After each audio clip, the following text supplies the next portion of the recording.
Kui Ukraina on oma sõjas Venemaaga midagi tõestanud, siis seda, et ta ründab haavatavaid sihtmärke ikka ja jälle, kuni Venemaa ei saa enam oma ressursse kasutada.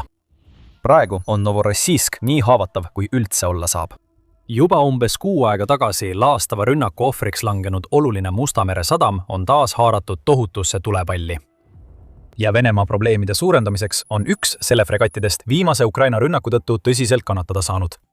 Alustame sellest fregatist. 6. aprillil teatas Ukraina mehitamata süsteemide vägede juht Robert Brovdi Telegrammis Ukraina droonioperaatorite viimasest rünnakust. Jällegi keskendudes Musta mere laevastikule Novorossijski sadamas, kuhu Venemaa on selle laevastiku pärast 4 aastast läbikukkumist tagasi tõmmanud, on Ukraina droonid rivist välja löönud ühe Venemaa alles jäänud tähtsama sõjalaeva. Me ei taba paju, raketid lähevad mööda, droonid tabavad märki, luuletas Brovdi poeetiliselt, enne kui ta ekslikult nimetas Ukraina tabatud laeva admiral Grigorovitšiks. See ei olnud see. Ukraina droonid tabasid tegelikult admiral Makarovit operatsioonis, mis Brovdi sõnul oli esimese mehitamata süsteemide keskuse ja Ukraina julgeolekuteenistuse ehk SBU koostöö tulemus. Veelgi enam, Brovdi avaldas ka, et Ukraina droonide tabatud sõjalaev oli õhutõrjerelvi täis, kuid need relvad ei suutnud täita ainsat ülesannet, milleks nad on loodud. Õhutõrjeraketid lasti välja otse fregati pardalt sihtmärgide lähenemise ajal, kuid see ei takistanud drooni ujuvat kärna ründamast. See on huvitav viis kirjeldada admiral Makarovit, kuid Ukraina jaoks on see täiesti sobib, sest just see sõjalaev on olnud Ukrainale pisiseks pinnuks silmas isegi pärast seda, kui Musta mere laevastik põgenes Sevastopoli sadamast Novorossijski, lootes seal leida suhtelist turvalisust. Nagu Defense Express oma viimases Ukraina rünnaku kajastuses teatab. Admiral Makarov on üks vaid 3 projekti 11356R Buraveshnik klassi fregatist, mille Venemaa on ehitanud. See teeb sellest ühe vähestest Musta mere laevastiku sõjalaevadest, mis on võimeline tulistama kaliibertüüpi tiibrakette Ukraina pihta. Neid laastavaid rakette kasutatakse sageli rünnakutes Ukraina linnade ja taristu vastu. Kuni 2500 kilomeetri ehk veidi üle 1550 miili ulatusega kaliibril on enam kui piisavalt tegevusraadiost, et tulistada Novorossijskist ja tabada peaaegu iga sihtmärki Ukrainas. Kui rakett kohale jõuab, toimetab see kohale 450 kilogrammise ehk umbes 992 naelase lõhkepea. Ja seda on uskumatult raske peatada, kuna tegemist on maapinda järgiva tiibraketiga, mis suudab liikuda üle helikiirusel. Kaliiberrakettide kõrvaldamine Ukraina sõjast on prioriteet. Mis oleks parem viis selleks, kui tabada üht vähestest Venemaale jäänud laevadest, mis suudavad neid tulistada? Defense Express ütleb, et admiral Makarov oli viimane töökorras sõjalaev Mustal merel, mis oli võimeline tulistama kaliibertiibrakette. Selle hävitamine, eeldades, et Ukraina on suutnud laeva jäädavalt rivist välja lülitada, on Putinile suur hoop, kuna ta püüab jätkata õhurünnakute kampaaniat, mille käigus Venemaa tulistas märtsis üksi Ukraina pihta 138 raketti. Hämmastaval kombel oli see suur kogus, 52%, võrra väiksem kui eelmisel kuul, mis näitab, kui intensiivseks on Venemaa raketikampaania muutunud. Admiral Makarovi kahjustuste ulatust alles hinnatakse, kuid kui rünnakust ilmunud kaadrid midagi näitavad, siis võib Ukraina olla just ühe Venemaa tähtsaima sõjalaeva lahingust välja löönud. 2-minutilises videos, mis avaldati pärast rünnaku teatamist, toob Ukraina esile, kuidas nende droonid tabasid Vene fregati lisaks teistele sihtmärkidele, millest räägime hiljem. Me näeme isegi, kuidas admiral Makarov tulistab meeleheitlikult õhutõrjerakette, mis ei jõua kaugeltki Ukraina droonideni, mis lähenevad Vene laevale. See video annab ka mõningaid vihjeid selle kohta, milliseid konkreetseid droone Ukraina selles rünnakus kasutas. Tundub, et Ukraina droonil on märkimisväärne laeng, mis seab FP1 ja FP2 peamisteks kandidaatideks kasutatud droonide seas. FP1 tundub neist 2 kõige tõenäolisem, kuna vahemaa, mille Ukraina droonid peaksid Novorossijskini läbima, on piisavalt pikk, et FP2 oleks ebatõenäoline valik. Ukraina pole kinnitanud, millist drooni kasutati, kuid kui see oli FP1, tähendab see, et Ukraina tabas just Venemaa viimast kaliiberrakettidega varustatud fregati Mustal merel. Drooniga, mis suudab lennata 1600 kilomeetrit ehk 994 miili ja toimetada kuni 120 kilogrammise ehk üle 260 naelase lõhkepeaga laengu. See on väga suur tulejõud ja kui seda õigesti sihtida, võib sellest täiesti piisata, et admiral Makarov rivist välja lüüa. Sõltumata kasutatud drooni tüübist näeme siin järjekordset võimsat lööki Venemaa Musta mere laevastiku pihta. Ja olgem ausad, see laevastik polnud niigi eriti heas seisus. Kui Putin alustas oma sissetungi Ukrainasse, pidi Musta mere laevastik olema Venemaa trumbiks. Ukrainal polnud sisuliselt mingit mereväge. Käeputäiest patrull-laevadest ja miinitõrjelaevadest ei piisanud, et vastu seista raketikandjatele ja teistele sõjalaevadele, mida Venemaa võis kasutusele võtta. Venemaa saaks nende laevade abil Ukrainat oma suva järgi rünnata. See võiks võtta kontrolli Musta mere üle, peatada Ukraina teravilja ekspordi, jättes Kiievi ilma miljarditest dollaritest, mida võiks kasutada sõjaks, ning luua turvalise tee Musta mere kaudu, et viia sõdureid okupeeritud Krimmist Ukraina mandriosale. Vähemalt selline oli plaan. See pole hästi läinud. Üle 4 aasta pärast sõja algust on Venemaa Musta mere domineerimisest nii kaugel, kui üldse olla saab. Ukraina on tõestanud, et nutikas rakettide ja droonide kombinatsioon, viimaseid on ta kogu sõja vältel arendanud, muutes need varasemast palju ohtlikumaks, oli enam kui piisav, et peatada Venemaa kunagise hirmuäratava laevastiku. Nüüd, olles Mustal merel ja eriti Novorossijskis lõksus, on see laevastik muutunud kergeteks sihtmärkideks, kes ei saa teha muud, kui lihtsalt taganeda ja loota, et Ukraina viimane rünnak neid ei taba. Rohkem kui 1/3 Musta mere laevastikust on hävitatud riigi poolt, kellel endal tegelikult mereväge polegi. Admiral Makarov lisab nendele kohutavatele numbritele veelgi, eeldades, et Ukraina viimane rünnak oli piisav, et laev rivist välja lüüa. Venemaa on korduvalt tõestanud, et ta ei suuda kuidagi toime tulla asümmeetriliste taktikatega, mida Ukraina nüüd Musta mere laevastiku vastu rakendada suudab. Selle laevastiku mõju Ukraina ekspordile on nüüdseks tühine. Ukraina on edukalt tõrjunud Venemaa sõjalaevad oma ekspordikanalitest eemale. Nüüd, nagu näeme Admiral Makarovi ründamisega, keskendub Ukraina oma jõupingutused Musta mere laevastiku vähestele alustele, mis on võimelised kaugelt Ukraina mandrit ründama. Nende sõjalaevade hulka kuuluvad raketiristlejad ja fregatid, mis on võimelised tulistama kaliibertüüpi rakette. Kui Ukraina suudab need rivist välja lülitada, muutub Musta mere laevastik Venemaa jaoks piinlikkusest täielikuks ebaoluliseks teguriks Ukraina sõjas. Kuid kui Admiral Makarov põleb, on olukord Mustal merel veelgi teravnenud.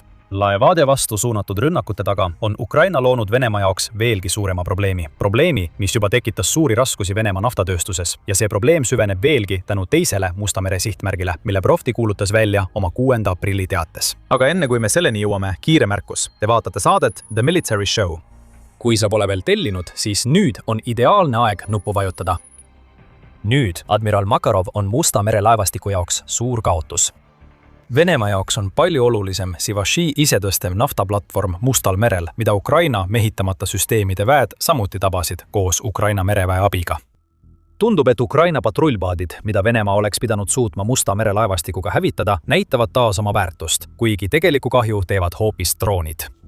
Oma aruannetes Ukraina rünnaku kohta märgib Kiievi Post, et varem mainitud video vahetub poole pealt, liikudes Admiral Makarovi vastu suunatud rünnaku näitamiselt edasi. Seejärel toob see esile, kuidas Ukraina droonid viisid läbi esmaseid ja teiseseid rünnakuid Sivaši naftaplatvormi vastu. Sellest videomaterjalist näeme, et see naftaplatvorm on sama palju sõjaline sihtmärk kui ükskõik milline muu, mida Ukraina saab rünnata, et kahjustada Venemaa naftatööstust. Video näitab, kuidas Venemaa on sisuliselt muutnud selle platvormi kohaks, kuhu saab paigutada oma õhutõrjeradareid.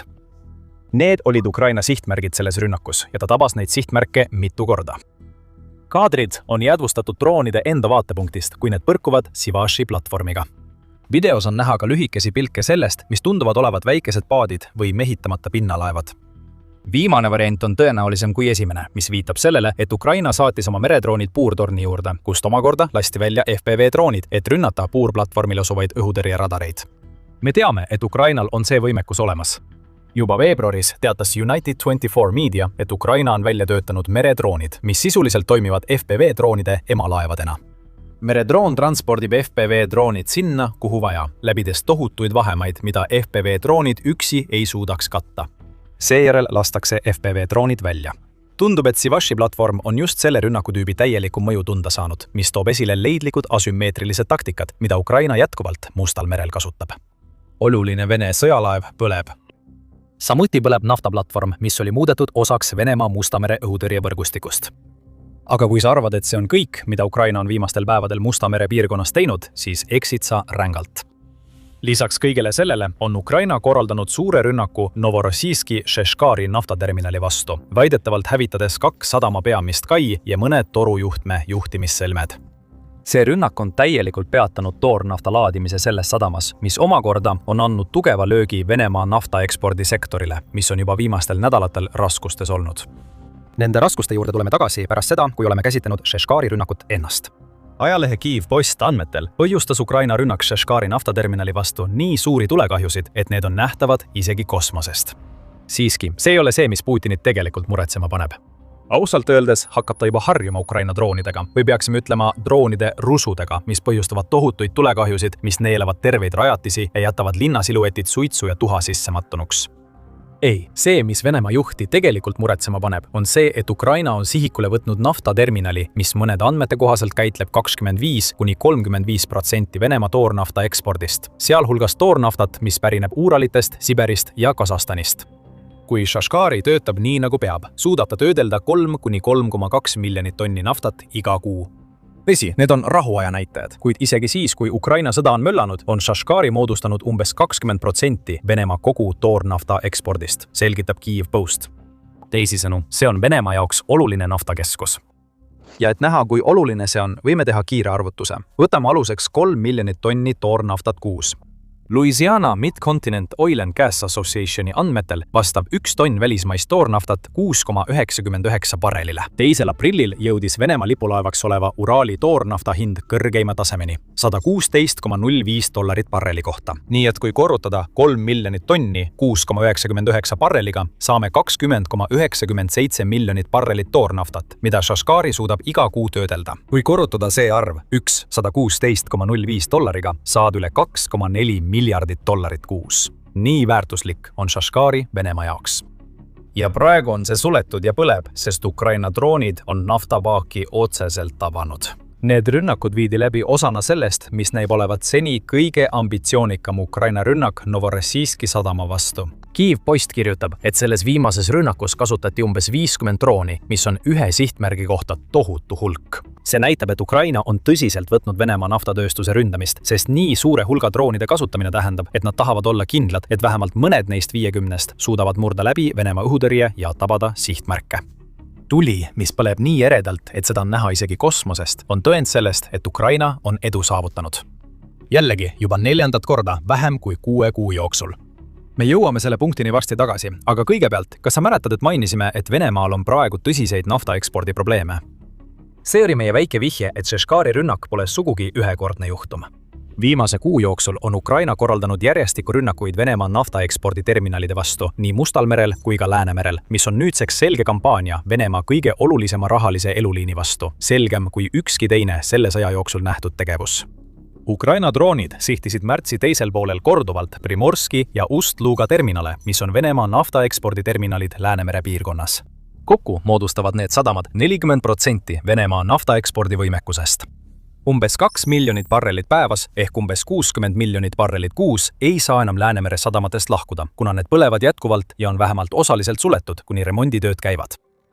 Ust-Luga tulekahjud on olnud nii suured, et neid oli näha isegi Soomes, teatab Moskva Times. Sama väljaanne teatas ka, et umbes 50 laeva olid 25. märtsil Soome lahes ummikus, kõik Ukraina rünnakute tõttu. Nii Primorsk kui ka Ust-Luga on sellest ajast alates taas rünnaku alla sattunud.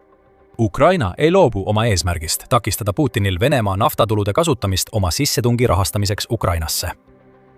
TVP Worldi andmetel oli Ukraina järjepidev Venemaa naftarajatiste ründamine juba peaaegu $1 miljardi väärtuses naftatulu ära kaotanud, mida Kreml lootis saada pärast Hormuzi väina sulgemist Iraani lähedal.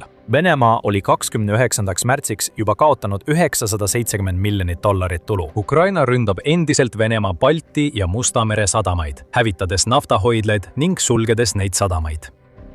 See on kestnud juba üle kuu aja ning rünnakuga Shashkari vastu on selge, et Ukraina ei näita mingeid aeglustumise märke. Venemaa nafta põleb seni, kuni pole enam midagi müüa. Ja see tähendab miljardeid kaotatud sõjakassast, mis näib üha tühjem, kuna sõda on Venemaale juba nii palju maksma läinud, et Putin on nüüd sunnitud oma sissetungi jätkamiseks oligarhidelt almuseid paluma. See ongi kogu Ukraina naftaterminalide rünnakute mõte. Fregatide hävitamine ja õhutõrjeradarite purustamine on otsesed näited sellest, kuidas Ukraina nõrgestab Venemaa sõjalist jõudu. Kuid just nende terminalide rünnakutega teeb Ukraina tegeliku kahju. Iga dollar, mille Venemaa kaotab, eriti nüüd, kui naftahinnad on kõrgeimal tasemel viimaste aastate jooksul, on dollar, mida ei saa kulutada Venemaa sõjamasinale. Kui Putini rahakassa hakkab tühjaks saama, hakkab see masin lagunema, mis teeb Ukrainal lihtsamaks rohkem sügavaid lööke korraldada ja vähendab survet oma maavägedele. Ole nii, et Putin võiks arvata, et halvim on nüüdseks möödas. Me rääkisime teile varem, et Ukraina on viimase 6 kuu jooksul tabanud Novorossi 4 korda. Viimane neist eelmistest rünnakutest toimus 2. märtsil ja sihtmärgiks oli taas Shashkari naftaterminal. Selle rünnakuga hävitati terminalis 6 7 naftalaadimishoovast, teatas toona Kiev Independent ning see viis kogu sadama sulgemiseni. Sama kehtib ka pärast seda viimast rünnakut. Huvitaval kombel sattusid ka admiral Makarov ja admiral Essen selle 2. märtsi rünnaku ohvriks. Pärast seda rünnakut hinnati, et admiral Essen ei ole enam võimeline oma kaliiber-tiibrakette tulistama. Tõenäoliselt sellepärast ei olnud see viimases rünnakus sihtmärgiks. Mis puudutab admiral Makarovit, siis seda tabati taas ja Ukraina hindab kahjusid. Selle fregati kaliibrivõimekus on nüüd välja lülitatud. Ukrainal pole enam vaja muretseda, et Musta mere laevastik kasutaks selliseid tiibrakette tema linnade ja inimeste vastu. Nii et päevad enne 6. aprilli on olnud Ukraina jaoks üsna viljakad. Fregat sai droonide poolt tabamuse, samuti said õhutõrjesüsteemid tabamuse naftaplatvormil. Viimase sihtmärgi hävitamine tähendab, et nüüd on Musta mere suunas turvalisemad õhukoridorid, mis peaaegu garanteerib lähitulevikus rohkem Ukraina süvarünnakuid. Mis puudutab Šaškaari, siis see põleb taas. Varem või hiljem saab Putin aru, et Venemaal ei ole enam ohutu sellest sadamast oma naftat eksportida. Ja kui Putin ise sellest aru ei saa, siis saavad sellest aru tankerid, mis veavad Vene toornaftat nendest sadamatest. Nad ei taha, et neid õhku lastakse, kuid on võimalus, et see juhtub, sest Ukraina on praegu võtnud harjumuseks Vene sadamaid rivist välja lüüa. Miks peaksid tankerid tahtma sellist riski võtta, kui see kogu aeg juhtub? See kehtib sama palju Läänemere piirkonna laevade kohta kui Musta mere laevade kohta. Ta on karjunud ja raevutsenud ning just nii paljastas ta oma kaardid. Isegi Putin tunnistab seda. Venemaaga on kõik läbi. Midagi suurt on praegu riigis juhtumas, sest karmid statistilised andmed näitavad, et Venemaa ei taastu järgmise 100 aasta jooksul. Vene majandus on täiesti põhjas. Vabanduste otsimine on lihtsalt hale. Ja mis kõige hullem, isegi Ukraina sõja lõpp ei päästa Venemaad sellest finantskuristikust, kuhu tema juht on riigi viinud. Vladimir Putin on just avalikustanud selle, mida Kreml on aastaid üritanud varjata. Ja ta tegi seda kõige putinlikumal moel, osutades probleemile ja käitudes siis nii, nagu tal poleks sellega mingit pistmist. Statistika näitab, et majanduskasv on kahjuks juba 2 kuud järjest langenud. Kokkuvõttes kahanes SKP jaanuarist veebruarini 1,8%, teatas Putin majandusküsimuste arutelul Interfaxi andmetel. Venemaa president lisas, et töötlev tööstus ja tööstustoodang üldiselt, samuti selline süsteemselt oluline sektor nagu ehitus, said kahju. Lõpuks on Putin tunnistanud sõja mõju, mille ta ise algatas oma riigile. Tõsi, ta tunnistas ainult 2026 aasta 2 esimese kuu mõju. Putin oli kummaliselt vaikne selle üle, et Venemaa SKP ehk sisemajanduse koguprodukt kasvas 2025 aastal vaid 1% pärast 2 aastat, mil kasv ületas 4% ning 2024 aastal oli see peaaegu 5%. Aga väiksed sammud on siiski sammud, isegi kui Putin tunnistab midagi vaikides. Lõppude lõpuks on SKP kahanemine selle sõjamajanduse tulemus, mille Putin lõi, ja me selgitame mõne minuti pärast kõiki selle konkreetse Putini otsuse mõjusid Venemaale. Kõigepealt peamised numbrid. See 1,8% kahanemine, mida Putin mainib jaanuaris ja veebruaris, tähendab, et Venemaa SKP oli 1,8% madalam kui samadel kuudel 2025 aastal. Pea meeles, mida me just rääkisime selle aasta aeglasest SKP kasvust ja sa mõistad, et see on Venemaale palju kahjulikum, kui esmapilgul paistab. Venemaa SKP on aktiivses languses ja ei lähe eriti paremaks. Ukraina teatab täna, et Venemaa keskpank prognoosib esimeseks kvartaliks SKP kasvu 1,6%. Hei, see on ju edasiminek, eks? Võib-olla mitte, sest Venemaa Teaduste Akadeemia ütleb, et 2026 aasta esimeses kvartalis on tegelikult aastases võrdluses 1,5% langenud. Keegi üritab numbreid ilustada. Miks küll peaks Venemaa keskpank olema huvitatud Putini rahustamisest, väites, et majanduskasv on tulemas? Jätame selle küsimuse teie enda mõtiskleda. Naastes Putini kommentaaride juurde, kas ta tuli välja mingi geniaalse plaaniga Venemaa SKP vabalanguse peatamiseks? Loomulikult mitte.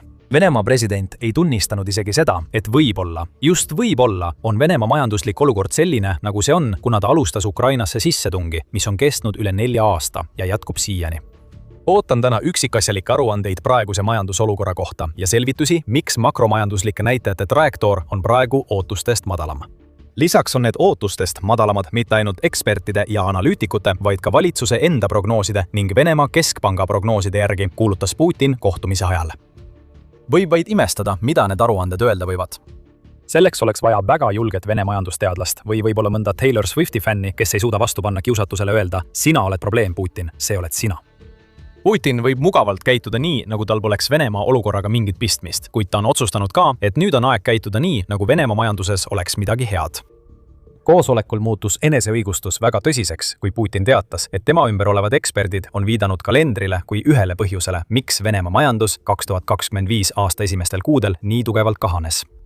Selle aasta jaanuaris oli 2 tööpäeva vähem kui eelmisel aastal ja veebruaris oli 1 tööpäev vähem, ütles Putin. Tal on õigus, aga tõesti, Putin. 3 tööpäeva kaotus on piisav, et põhjustada 1,8% SKP languse. Kui see on nii, siis miks teised riigid kasvavad? Suurbritannia, mis ise pole just suurepärases majanduslikus seisus, registreeris jaanuaris 0,1% reaalse SKP kasvu ja veebruaris 0,5% kasvu. Pool küll suurepärased näitajad, kuid arvestades, et Jaapan, USA ja kogu 7 riigi grupp näitavad kasvu vahemikus 0,1 kuni 0,3%, on see kooskõlas sellega, mida näeme mujal maailmas. Kuid Venemaa majandus kahanes 1,8%. Kas Putin üritab väita, et teistel riikidel olid kuidagi maagiliselt need 3 lisatööpäeva, millest Venemaa ilma jäi? Kalendri süüdistamine tundub nõrga vabandusena ja see pole kindlasti piisav, et seletada neid numbreid, mis praegu Venemaalt tulevad. Putin tõi välja ka Venemaa madala töötuse määra kui veel ühe positiivse näitaja. Praegu on töötuse määr 2,1%. See näitab muu hulgas, et meie tööturg on muutumas ja paindlik. Platvormipõhised tööhõivevormid arenevad, ütles Putin oma kohtumisel. 2,1% töötuse määr on kindlasti muljetavaldav, vähemalt pealtnäha, kuid Putini numbritega on mõned probleemid, mis näitavad, et isegi see madal näitaja ei ole tegelikult nii hea näitaja, milleks Putin seda esitleb. Esiteks ei tea me, kui täpne see näitaja tegelikult on. 10. jaanuari artiklis teatas Eurasia Review majandusteadlane Valentin Katasanovi väidetest, kes ütles, et 2,1% näitaja või jaanuaris olnud 2,2% ei kajasta kaugeltki kogu Venemaa töötuse ulatust. See protsent ei hõlma kedagi, kes ei ole end ametlikult töötuna registreerinud. See ei arvesta ka neid, kes peaksid olema tööl, kuid kellel pole tegeliku täiskohaga tööd, sest nende tööpäevi on vähendatud või ettevõtted on nad tööta jätnud, kuna neil pole piisavalt tööd pakkuda. Katasanov ütleb, et kui neid asjaolusid arvesse võtta, siis Venemaa töötuse määr tõenäoliselt kahekordistub. Nii et see roosiline pilt, mida Putin selles valdkonnas maalida püüab, ei vasta tegelikkusele. Mis veel uut Venemaa liidri puhul? Aga oletame, et võtame Putini 2,1% töötuse määra numbri puhta kullana. Isegi kui see on tõsi, on see veel üks näide sellest, kuidas Putin ise ennast paljastab. See, mida Putin püüab näidata Venemaa majandusele hea asjana, on tegelikult märk sellest, et riigis on tööjõukriis. Pea meeles, et Venemaa on riik, mille kohta Ukraina väidab, et pärast Putini sissetungi algust on see kandnud üle 1,3 miljoni suurusi kaotusi. See on väga palju inimesi, peamiselt mehi, kes on lihtsalt Venemaa tööjõuturult kadunud. Ja nagu märgib Ameerika välispoliitika nõukogu, alustas Venemaa Putini sõda juba tõsiste demograafiliste ja tööjõuprobleemidega. Venemaa jaoks on nende probleemide lahendamiseks kõige optimistlikum stsenaarium tuua igal aastal sisse 550 000 migranti, et lihtsalt peatada rahvastiku vähenemine, ja see on enne sõjavõla arvestamist. Tööjõupuuduse probleemid hakkasid juba 2024 aastal ilmnema. Nõukogu sõnul oli just see aasta, kui Venemaa tööportaal Superjob teatas, et 73% riigi ettevõtetest oli tööjõupuuduses. Liigume edasi 16. aprillini, mil Moskva Timesis ilmus artikkel. Times teatab, et Venemaa keskpanga kuberner Elvira Nabiulina hoiatab, et Venemaa ettevõtted on sunnitud palku tõstma, et konkureerida töötajate pärast tööturul, kus lihtsalt pole piisavalt tööjõudu. Need kõrgemad palgad suurendavad nende ettevõtete tootmiskulusid, mis tekitab tarbijatele hinnatõuse. Töötajate puudus Venemaal on nüüd peamine oht hinnastabiilsusele riigis. Nii et võib-olla ei ole 2,1% töötuse määr nii hea, nagu Putin väidab. Tegelikult näib see tähendavat, et Putin ei ole leidnud lahendust tööjõupuuduse probleemile, mis on kestnud juba aastaid. Kui üldse, siis on ta seda probleemi hoopis süvendanud, alustades seda, mis maksab Venemaale lõpuks miljoneid potentsiaalseid töötajaid. See oli nüüd see hea osa Venemaa majandusest ja ausalt öeldes ei paista ükski neist eriti positiivne, hoolimata Putini ilustavast jutust. Aga nüüd läheb asi tõsiseks. Venemaa tegelik probleem on see, et mitmed tema majandussektorid on praegu aktiivses vabalanguses ja Putin ei saa selle vastu suurt midagi teha. Aga enne kui me selleni jõuame, tuletan kiiresti meelde, et te vaatate saadet Sõjasaade. Kui saate sellest videost väärtuslikku teavet, siis tellige kanal, et ei jääks meie analüüsidest ilma. Venemaal on tõsised majandusprobleemid. Me teame, et olete seda varem kuulnud, tõenäoliselt just sellelt kanalilt. Aga see, mida me praegu näeme, on 4 aasta jooksul tehtud Putini kohutavate otsuste ahelreaktsioon, mis viib Venemaa finantskuristikku, kus ta enam välja ei pääse. Alustame ärilise aktiivsusega. Ukraina täna, mis jagab infot Moskva Timesilt, teatab, et Venemaa keskpanga ettevõtete seire on näidanud, et ärilise aktiivsuse kasv Venemaal on languses. Kasutades oma ärikliimaindeksit ehk BCI-d, kus iga number üle nulli näitab kasvu ja iga number alla nulli näitab langust, langes Venemaa BCI jaanuari 0,2-lt veebruari -0,1-le. Parimal juhul võiksime seda nimetada stagnatsiooniks ja sealt edasi läheb asi ainult hullemaks. Keskpank on samuti registreerinud järsu äritulude languse enamikes Venemaa tööstusharudes 2026 aasta esimeses kvartalis ning see langus on iga mööduva kuuga süvenenud. Ukraina uus hääl toob välja veel statistikat, mis rõhutab Venemaa tööstusega seotud probleemide ulatust. Ehitus, mis on pikka aega olnud Venemaa siseriikliku majanduse tugisammas, nägi jaanuaris toodangu 16% langust võrreldes eelmise aastaga.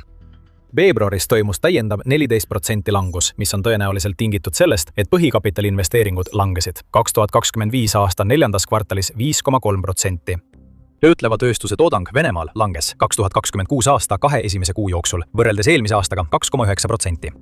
Venemaa kaubaveo kaubakäive kukkus veebruaris järsult, langedes 430,3 miljardi tonnkilomeetrini, mis on madalaim tase alates 2020 aastast, mil oli COVID-19 pandeemia tipp.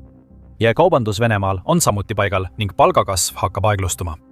Veebruaris oli see 8% võrreldes kogu 2025 aasta 13,5%-ga. Kõik see näitab meile, et Venemaa ettevõtetel on raskusi. Juba praegu seisavad nad silmitsi suure tööjõupuudusega ning nüüd kaotavad nad raha väga kiiresti, mis tähendab, et nad ei saa enam pakkuda nii kõrgeid palku nagu varem. Me näeme juba, kuidas võetakse kasutusele meeleheitlikke meetmeid selle kõige kompenseerimiseks. Mitmed tehased Venemaal lähevad üle 3-päevastele töönädalatele, teatas United24 Media 30. märtsil. Nende hulgas on IZ Kartex, mis on kaevandusekskavaatorite tehas ja on juba pannud 38% oma töötajatest lühendatud tööajale. Ainult Leningradis on väljaande sõnul 8 ettevõtet pidanud tootmise täielikult peatama ja veel 16 on oma töögraafikuid kärpinud. Ka Venemaa autotööstus seisab silmitsi selliste probleemidega. Avtovaz ja Kamaz, mis on Venemaa 2 suurimat sõidukitootjat, on pidanud vastavalt tootmise peatama ja tööaega vähendama. Kamaz on läinud üle 4-päevasele töönädalale, korrates samasugust sammu, mille nad tegid 2025 aasta suvel, kui Venemaa sõidukite müük kokku kukkus. Juba novembris teatas Venemaa tankitootja Uralvagonzavod massilistest koondamistest, mille tulemusena vähenes mõnes selle üksuses töötajate arv 50% võrra. Need ei ole sammud, mida terved ettevõtted teevad. Need on sammud, mida ettevõtted hakkavad tegema siis, kui nad ei saa tellimusi, mida neil on vaja maksevõimelisena püsida, liikudes vältimatu kokkuvarisemise poole. Ja veelgi laiemal tasandil avaldavad need äriprobleemid mõju Venemaa föderaaleelarvele. Venemaa on oma nafta- ja gaasivälised ettevõtted maksudega peaaegu välja suretanud. Käibemaksu on tõstetud, samuti aktsiisi ja mitmeid teisi makse. Vaatamata kõigele sellele suutis Venemaa 2026 aasta esimeses kvartalis saada oma energiasektori välistelt ettevõtetelt vaid umbes 7% rohkem tulu. Ja see toimus ajal, kui Venemaa föderaaleelarve kulutused kasvasid 17% võrra. Tulemus 4,58 triljoni rubla ehk 60 miljardi dollari suurune eelarve puudujääk ajal, mil Venemaa kulutab sadu miljardeid dollareid sõjale Ukrainas. Me mainisime just naftat ja gaasi. Energia on Venemaa majanduse nurgakivi. Oxfordi energeetikauuringute instituudi andmetel moodustab Venemaa nafta- ja gaasiettevõtete tuludelt kogutav maks tavaliselt 30–50% föderaalse eelarve tuludest ning kogu energeetikasektor annab 20% Venemaa SKP-st. Nendest protsentidest võime järeldada, et tugev energeetikasektor tähendab tavaliselt häid majanduslikke tingimusi Venemaal. Aga nõrk energeetikasektor, see on juba probleem. Ja see on veel üks probleem, millest teatab ka Venemaa ise. 8. aprilli pressiteates teatas Venemaa rahandusministeerium, et föderaalse eelarve tulud 2026 aasta esimeses kvartalis olid 8,2% madalamad kui samal perioodil 2025 aastal. Mitte energeetikaettevõtete maksustamisest saadud 7,1% kasv ei olnud kaugeltki piisav, et kompenseerida nafta- ja gaasiraha puudujääki, mille tulud olid 45,4% madalamad kui 2025 aastal. Selle puudujäägi põhjuseks peeti madalamaid naftahindu ning energiast saadava raha vähenemine on viinud ka selleni, et Venemaa peatas kulla- ja valuutatehingud kuni 1 juulini. Isegi operatsiooni Epic Fury tulemused ei aita Venemaad nii palju kui peaksid. Kui USA alustas oma operatsiooni Iraani vastu, blokeeris Iraani režiim Hormuzi väina. USA on sellest ajast peale blokeerinud Iraani sadamad ja töötab selle nimel, et liiklus sellel olulisel veeteel taastuks. Selle põhjustatud probleem seisneb selles, et umbes 20% maailma naftast ja veeldatud maagaasist liigub igal aastal läbi Hormuzi väina. Blokaadid tähendavad, et nafta ja gaasi liikumist ei toimu ning see on põhjustanud hinnašokke üle kogu maailma. Nafta hind on suure osa operatsiooni Epic Fury kõikunud umbes $100 barreli kohta ning Venemaa on suutnud seda ära kasutada. Isegi allahindlusega müües on Venemaa suutnud saada iga varilaevastiku transporditava barreli eest rohkem, sest Pärsia lahe piirkonnast tuleb vähem naftat. 9. aprillil teatas Reuters, et Venemaa peamise naftamaksu tulu kahekordistub aprillis. 9 miljardi dollarini kõik, tänu olukorrale Lähis-Idas. See on Venemaa jaoks helge hetk, kuid see ei kesta kaua.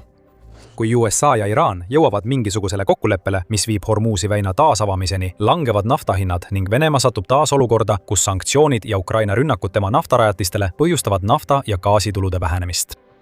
Kui kõik need majandusprobleemid kuhjuvad, on Venemaa parim lootus lühiajalised tõusud, mida põhjustavad olukorrad, mis ei ole tema otsese kontrolli all.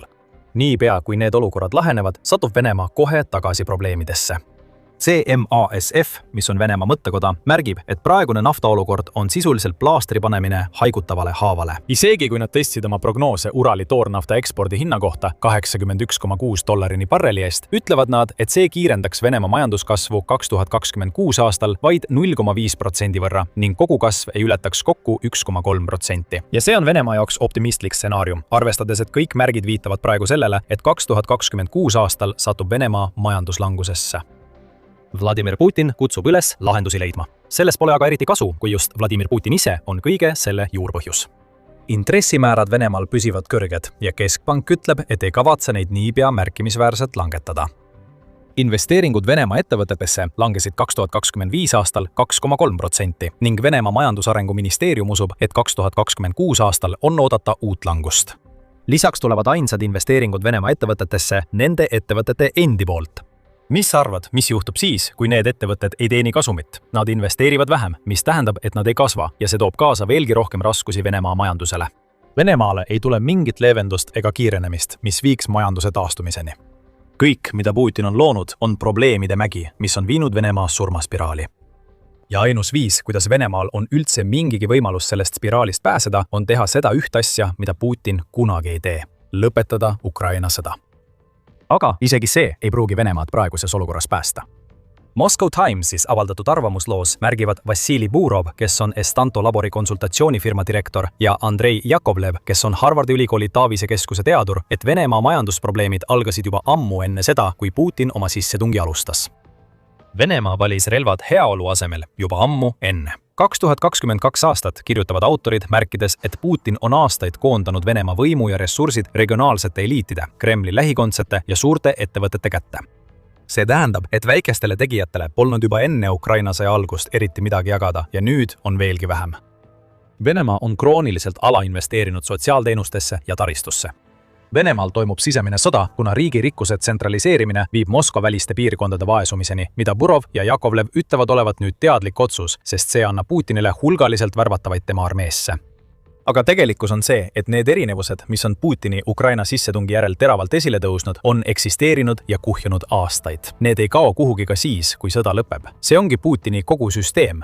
Kogu rikkus tippu ja lase ülejäänud Venemaal põleda. Igasugune usaldus, mis ettevõtjatel võis olla Vene riigi vastu, kadus juba ammu. Kui üldse, siis Ukraina sõja lõpp ainult kinnistaks Putini loodud status quo'd. Türanlik hullumeelne, keda huvitab vaid enda rikastamine, samal ajal kui tema riik põleb, ei ole see mees, kellelt otsida lahendusi majandusprobleemidele, mille ta ise on põhjustanud. Venemaale ei ole enam lootust jäänud. Ees ootab vaid järjest süvenev majanduslik allakäik. Isegi kui Ukraina sõda lõpeb, jäävad kõik need probleemid, millele oleme tähelepanu juhtinud, alles. Ja seni, kuni Putin ja tema sõbrad rikastuvad, ei ole neil mingit motivatsiooni ülejäänud riigi olukorda parandada. Mis on siis see lõplik lahendus, mille Putin on palunud riigi majandusteadlastel välja mõelda? Nad ei ütle talle seda kunagi, aga see on Putini enda eemaldamine.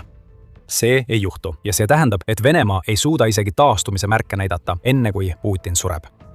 Kremli sees valitseb selle kõige pärast palju paanikat ja samuti on palju paanikat selle üle, kui halvasti Venemaal Ukrainas rindel läheb.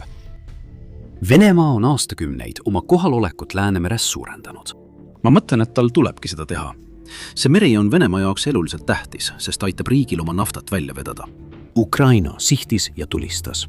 Korduvalt on ta tabanud Venemaa Läänemere naftateed, hävitades sellega midagi, mida Putin ei saa kunagi asendada. See on olnud 3 ööd kaost Venemaa jaoks.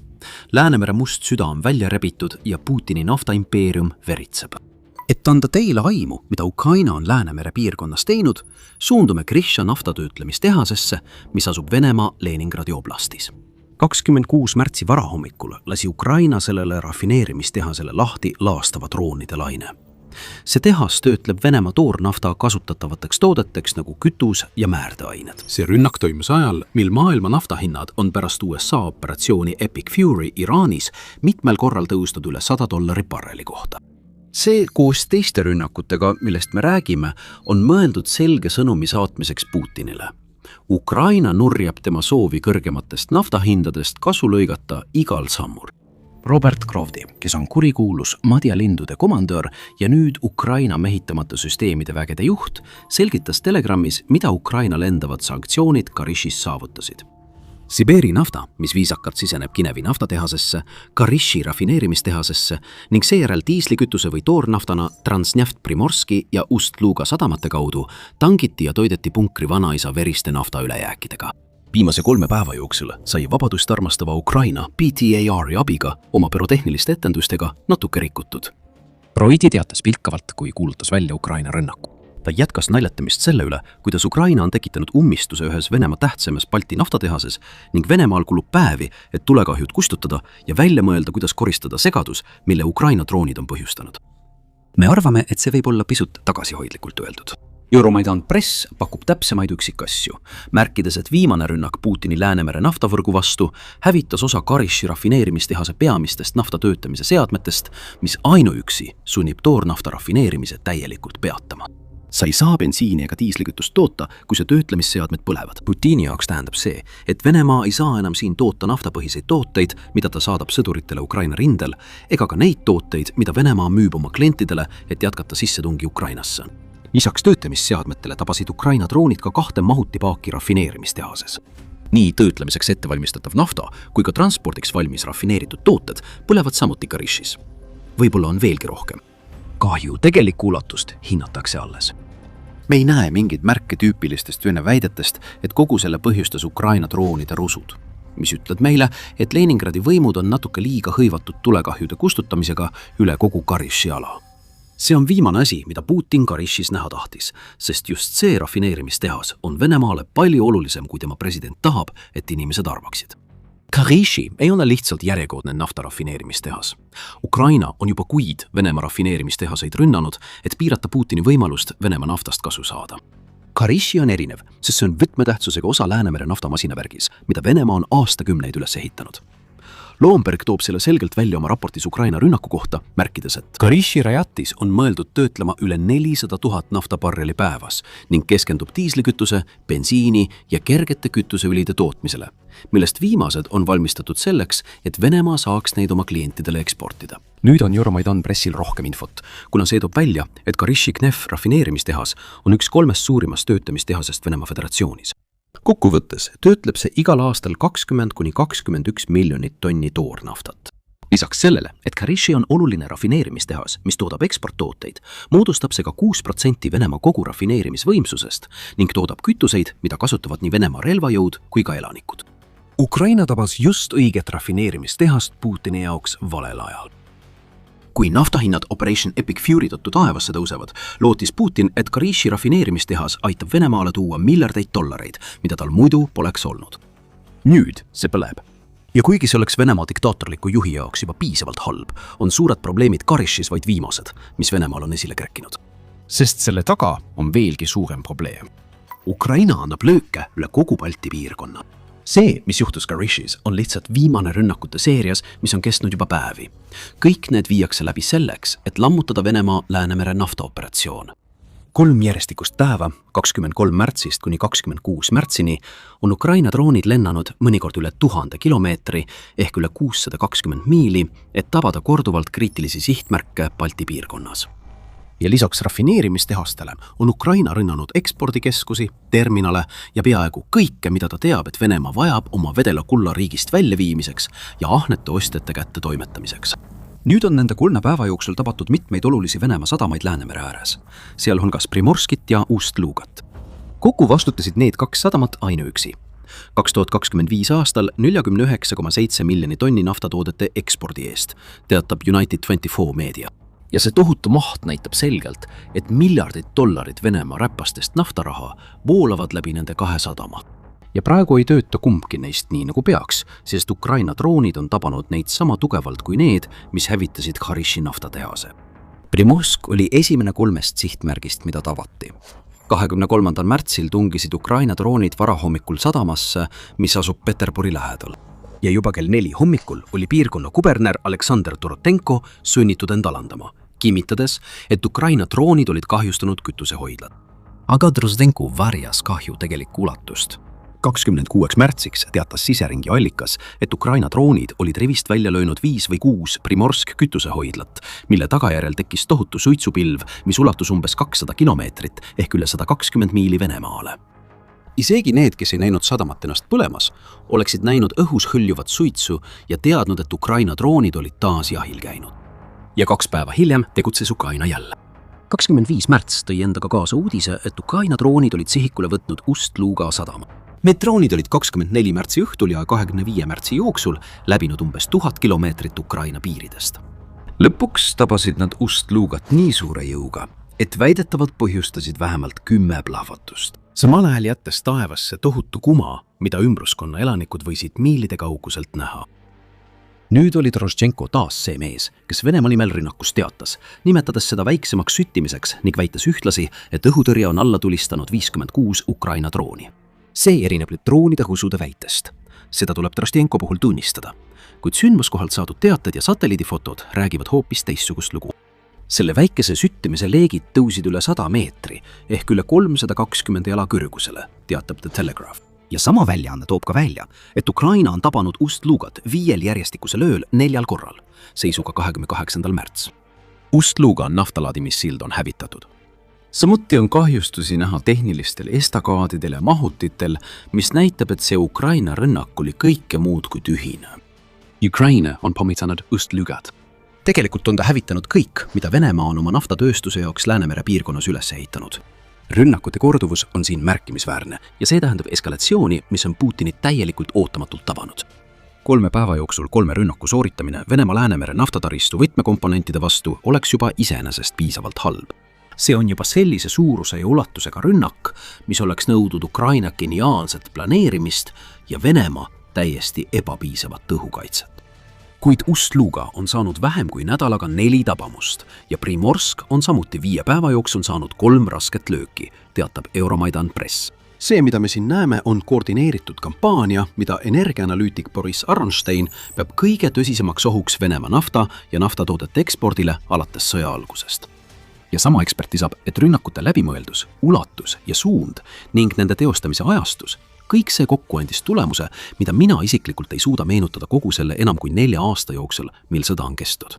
Ukraina võib püüda saavutada seda, mida ta saavutas Feodosia sadamas Krimmis 2025 aastal. Pärast Ukraina 2 rünnakut eelmisel aastal septembris ja oktoobris on Sõjauuringute Instituut hinnanud, et Venemaa ei pruugi kunagi enam suuta seda sadamat töökorda saada, vähemalt seni, kuni ta sõdib Ukraina vastu. Feodosia rünnakud andsid hoobi Putini võimele kontrollida ebaseaduslikult annekteeritud Krimmi poolsaart. Nüüd on need rünnakud Läänemere piirkonnas veelgi suurem oht Putini võimele sõda pidada. Me räägime teile täpselt, miks see nii on, kohe varsti. Aga kui see on selline analüüs, mida soovite rohkem näha, siis tellige meie sõjasaade, et ei jääks ühestki meie videost ilma. Nii et Putin on meetnud viimase nädala vaadates, kuidas Ukraina purustab 2 Venemaa peamist Läänemere naftasadamast. Ja nüüd ei saada midagi teha, kui veel üks rafineerimistehas põleb. See rafineerimistehas varustab neid 2 sadamat või varustaks, kui need sadamad ise ka ei põleks. Kui Putin peidab end, kus iganes ta endale peidupaiga leidnud on, läheb kogu Venemaa Läänemere naftaoperatsioon suitsu. Sõna otseses mõttes.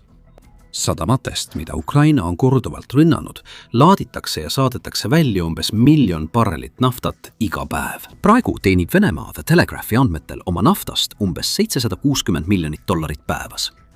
Jällegi on selle peamiseks põhjuseks tõusvad hinnad, mis on tingitud Iraani poolt Hormuzi väina blokeerimisest. Nüüd teatab United 24 meedia, et Venemaal võib oma 2 Läänemere sadama parandamiseks kuluda üle 2 nädala, tuginedes sarnastele töödele, mis tuli märtsi alguses pärast droonirünnakuid Novorossijskis teha. Ja alles kuu lõpus hakkasid tankerid sellesse sadamasse tagasi sõitma. See remondiaeg eeldab, et Ukraina ei hakka neid sadamaid ja rafineerimistehaseid lihtsalt ikka ja jälle ründama, kuni neist midagi alles ei jää. Ukraina teab, ta suudab seda teha, See on umbes nädalaga edukalt korduvalt rünnanud Venemaa Läänemere naftataristut, mis näitab, et Venemaa õhutõrje Primorski, Ust-Luga ja Kariši piirkonnas on kas kompromiteeritud, ebapiisav või lihtsalt olematu. Võtame nüüd hetke, et vaadata, kui ulatuslikku kahju on Ukraina oma hävitavate rünnakutega nädalaga põhjustanud. United 24 meedia teatel oli 22. märtsil, päev enne Ukraina rünnakute algust, Primorski ja Ust-Luga sadamates kokku 18 tankerlaeva. Võrduseks, see on peaaegu pool kogu Venemaa naftasadamate mahutavusest, märgib väljaanne, mis näitab, kui olulised need Läänemere elutähtsad ühendused Putini jaoks on. Kui nii Ust-Luga kui ka Primorsk on mitu nädalat suletud, lööb see tugevalt kogu Venemaa naftatööstuse pihta. Väidetavalt ei saabunud 22. märtsil Novorossijskisse ühtegi tankerilaeva, mis on Venemaa peamine Musta mere naftasadam. Venemaale on nüüd alles jäänud vaid mõned sadamad Arktika piirkonnas ning mitu sadamat Vaikse ookeani piirkonnas, mis pole just ideaalsed nafta eksportimiseks. Ja suur osa sellest naftast liigub läbi Läänemere. Nüüd püüavad Venemaa naftatootjad juba meile heiklikult oma tooteid viia kahjustatud Läänemere sadamatest eemale. Oilprice.com teatab, et Ust-Luga ja Primorski kaotus on koheselt vähendanud umbes 40% Venemaa kogu naftaekspordi võimekusest. See on viinud torujuhtmete kasutamiseni. Operaator Transneft püüab oma naftat nendest sadamatest eemale suunata, kuigi tal pole just eriti palju muid võimalusi. See nafta peab kas minema Arktika ja Vaikse ookeani sadamatesse, mida me juba mainisime, mis asuvad sadade või isegi tuhandete miilide kaugusel Venemaa Läänemere sadamatest. Või tuleb see ladustada, kus see jääb paigale ja on lihtne saak veelgi rohkematele Ukraina droonirünnakutele. Nüüd on Venemaal ka mõned võimalused Mustal merel, teatab sama allikas. Kuid kuna Novorossijsk alles hakkab taas elule ärkama, on need võimalused piiratud. Ja isegi kui see sadam taas avatakse, ei vasta infrastruktuur sellele, mida Venemaa vajab oma eksporditempo säilitamiseks. Lisaks on see Novorossijsk Mustal merel. See on Ukraina jaoks veelgi suurem sihtmärk kui Balti mere sadamad, nii et nafta ja tankerite sinna saatmine on sisuliselt sama, mis saata kutse Ukraina droonidele, öeldes neile, et on aeg Novorossijskile uuesti pihta panna. Nüüdseks on Ukraina sisuliselt pannud Venemaa nafta riigis edasi-tagasi liikuma, mis tähendab, et seda ei müüda. Ja kui naftat ei müüda, siis see ei too Venemaale raha sisse. Mõelge tagasi sellele, mida me teile varem rääkisime. Venemaa on teeninud umbes $760 miljonit alates operatsiooni Epic Fury algusest Iraanis. See summa väheneb $304 miljoni võrra nii kaua, kui Ust-Luga ja Primorsk on maas. Eeldades, et see 40% ekspordi näitaja, mida me varem mainisime, on täpne. See võib olla isegi rohkem kui see. Oilprice.com on samuti väitnud, et need kaks katkist Balti sadamat vastutavad 60% Venemaa meritsi toimuva naftakaubanduse eest. See tähendaks, et üle $450 miljoni kaob $760 miljoni päevasest tulust nii kaua, kui need kaks sadamat on suletud. Ükskõik milline arv õige on, peab Putin nüüd tegelema Venemaa naftatööstusesse tekkinud $100 miljoni suuruse auguga. Ja Venemaa lihtsalt ei saa lubada, et see juhtuks. Miks? No, sest Läänemeri on Venemaa ja Putini Ukraina sissetungi jaoks elutähtis ühendus. See pole ainult naftakogus, mis selle veetee kaudu liigub, mis teeb selle Venemaa jaoks nii oluliseks. Ukraina strateegia on selles osas olnud geniaalne. Esiteks ja korduvalt on Ukraina sihtinud Läänemere sadamaid, hävitades terminale ja hävitades ladusid selle käigus. Kariši rünnakuga on Ukraina droonid liikunud kaugemale, sisemaale ja hävitavad nüüd rajatisi, mis varustavad neid sadamaid. Nüüd on tõenäoline, et näeme täiendavaid rünnakuid Kariši vastu, samuti muid rünnakuid Venemaa lääneosas ja võib-olla isegi rohkem rünnakuid Primorski ja Ust-Luga vastu. See on kihiline lähenemine ja põhjus, miks on nii geniaalne, seisneb selles, et Läänemeri ei ole lihtsalt koht, kus Venemaa teenib enamiku oma naftarahast. See on meri, mida Venemaa peab domineerima, sest see pakub kõige tõhusamat marsruuti riigi nafta viimiseks riikidesse, kes seda ostavad. USA mereväe instituut on seda öelnud juba 1958 aasta septembris. Ja Venemaa jaoks pole midagi muutunud alates külma sõja kõrgajast. Läänemeri on Venemaa jaoks kõik. See on eluliin, mis on aeglaselt kinni pigistatud. Esmalt lisandus NATO-le liikmesriike selle veetee ümber, mistõttu mõned on hakanud seda nimetama NATO järveks. Ja nüüd on Ukraina vallandanud oma lendavad sanktsioonid Venemaa naftasadamate vastu selles piirkonnas. Nüüd, 2026 aasta jaanuaris, tõi Sanctions Russia välja, et Läänemeri on muutunud Venemaa jaoks veelgi olulisemaks eluliiniks pärast lääne sanktsioone riigi vastu. Sellest on saanud Venemaa kõige turvalisem naftaekspordi marsruut, vähemalt Euroopas, sest see ei olnud Ukraina kaugmaa droonide ulatuses. Musta mere sadamad olid küll ulatuses ning oleme näinud Venemaa mereveebaaside aedlast lagunemist selles meres alates sõja algusest. Aga Läänemeri oli turvaline. See oli Venemaa jaoks püha tõhus tee tema sanktsioonide all oleva nafta väljaveoks, mis muutus oluliseks ekspordikoridoriks. Aga nüüd on kõik muutunud. Pärast nädal aega kestnud pidevaid rünnakuid Läänemere sadamate ja naftatöötlemistehaste vastu on Ukraina andnud Venemaale teada, et see eluliin, mida ta kunagi pidas nii turvaliseks, on nüüd Ukraina ulatuses. Ukrainal polegi vaja proovida sihtida varilaevastiku laevu, mis seilavad läbi Läänemere. Kui Ukraina hävitab sadamad ja naftatöötlemistehased, mida ta praegu teebki, võib see muuta varilaevastiku kohaloleku Läänemeres täiesti mõttetuks. See ei puuduta Ukrainale ainult naftat ja raha, kuigi mõlemad on üliolulised. See on sõnumi saatmine Putinile. Sõnum, mis ütleb Venemaa juhile täiesti selgelt, et 2026 aasta Ukraina on hoopis midagi muud kui 2022 aasta Ukraina, kes oli juba tema niinimetatud erioperatsiooni peatanud. Viimase 4 aasta jooksul on Ukrainast saanud sõjaline jõud, millega tuleb arvestada. Pikamaa droonid, mis kukuvad Ust-Lugasse, Primorskisse ja nüüd Kirishisse, on vaid viimased näited. Ukraina süvalöögikampaania muutub järjest ulatuslikumaks. Nende droonid muutuvad järjest võimsamaks. Ja nüüd lõhutakse Läänemere eluliini, millele Putin on sõja algusest peale lootnud ja mis oli eriti kasumlik märtsis. Venemaa elujõud põleb. Ukraina on teinud midagi, mis hävitab iga 24 tunni jooksul $100 miljonit Venemaa raha. Ukraina on süüdanud selle leegi. Põrgu on laskunud ühele tööstusharule, mis hoiab Venemaad elus Putini hullumeelses sõjas.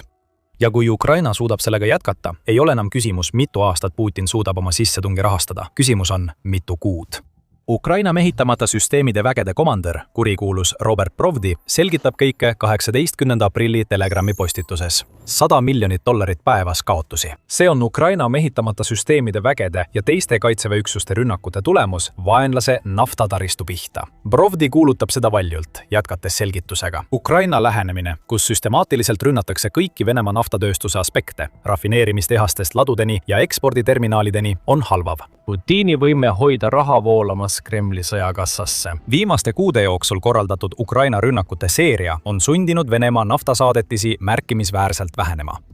Ekspordimaht on vähenenud 880 000 barreli võrra päevas. Praeguse Uralsi toornafta turuhinna juures moodustab see Brovdi mainitud $100 miljonit kaotatud tulu. Samm-sammult kaotab vaenlase nafta- ja logistikavõrk võime tagada katkematut eksporti, ütleb Brovdi, lisades. Selle töö tulemus on juba lahinguväljal näha.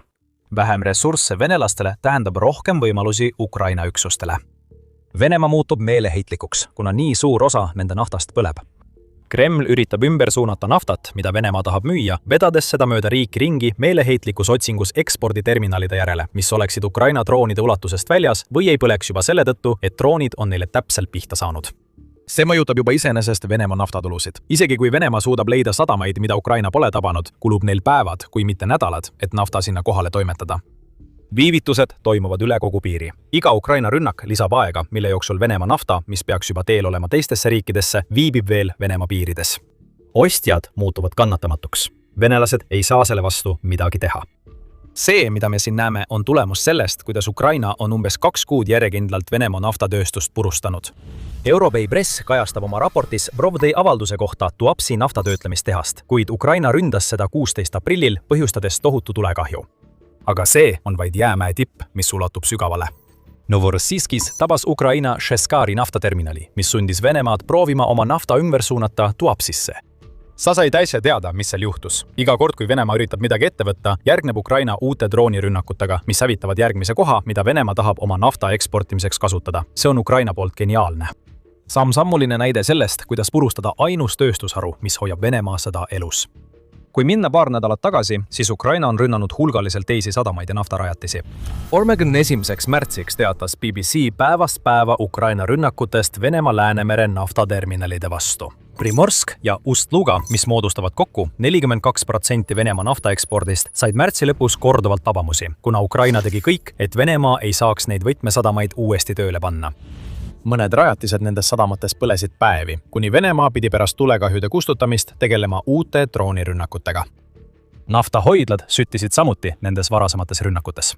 Vähemalt 8 nii Ust-Lugas kui ka Primorskis ning 2 Harishi naftatöötlustehasest, mis asub samuti Leningradi oblastis. Venemaa arvas, et see oli Ukraina naftarünnakute põhiline laine 2026 aasta alguses, kuid Ukraina alles alustas. Alates sellest ajast, kui Läänemere sadamad hakkasid põlema, on Ukraina oma tegevusulatust laiendanud. Tuapsi ja Novorossijski rünnakud, mida me juba mainisime, on selle näited ja mõlemad toimusid pärast Läänemere rünnakuid. Viimane neist tabas samuti naftataristut Musta mere piirkonnas, mis tähendab, et Venemaa ei saa oma naftat ühestki Euroopa sadamast välja vedada. Liigume edasi 18. aprilli juurde, mis on sama päev, mil Brovdi avalikustas $100 miljoni päevas suuruse summa ja rünnakuid tuleb veelgi. 4 olulist naftarajatist said 18. aprilli öösel pihta, teatab Kiev Independent. Nende hulgas olid veel üks naftaterminal Leningradi oblastis, rafineerimistehased Samara oblastis ja Tihoretski naftapumpamisjaam, mis asub Venemaa Krasnodari krais. Venemaa ainus kommentaar oli, et 18. aprillil tõrjuti 258 Ukraina drooni. Tõde on see, et Ukraina droonid on purustanud veelgi rohkem Venemaa naftatööstust. Ja kõigele sellele lisandus veel üks rünnak, millest teatati sõna otseses mõttes siis, kui me seda videot tegime. Tuapsi sai taas löögi 20. aprillil, kui Ukraina ründas seekord Tuapsi sadama rajatisi. See põhjustas rajatises suure tulekahju. Selleks oli juba vaja kutsuda üle 150 tuletõrjuja ja päästetöötaja, et tulla toime esimese Tuapsi rünnaku põhjustatud tulekahjuga, millest me rääkisime. Korduvalt ründavad Ukraina droonid Vene naftat. See on Ukraina lendavad sanktsioonid tegevuses ning nende rünnakute ajastus pole sugugi juhuslik. Kui USA alustas veebruari lõpus operatsiooni Eepiline raev Iraani vastu, vastas Iraan Hormuzi väina sulgemisega. Putin hõõrus rõõmust käsi.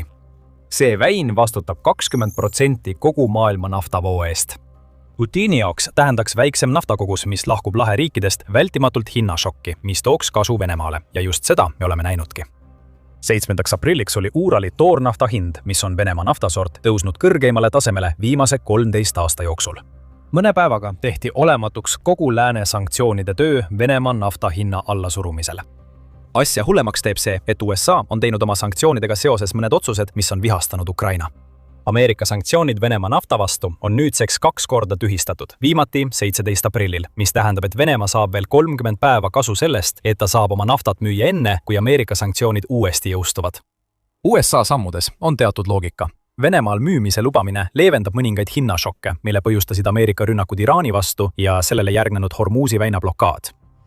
Aga Ukraina jaoks tundus see, nagu annaks USA kõige halvemal hetkel Venemaale tagasi võtmed naftatulude päästerõnga juurde.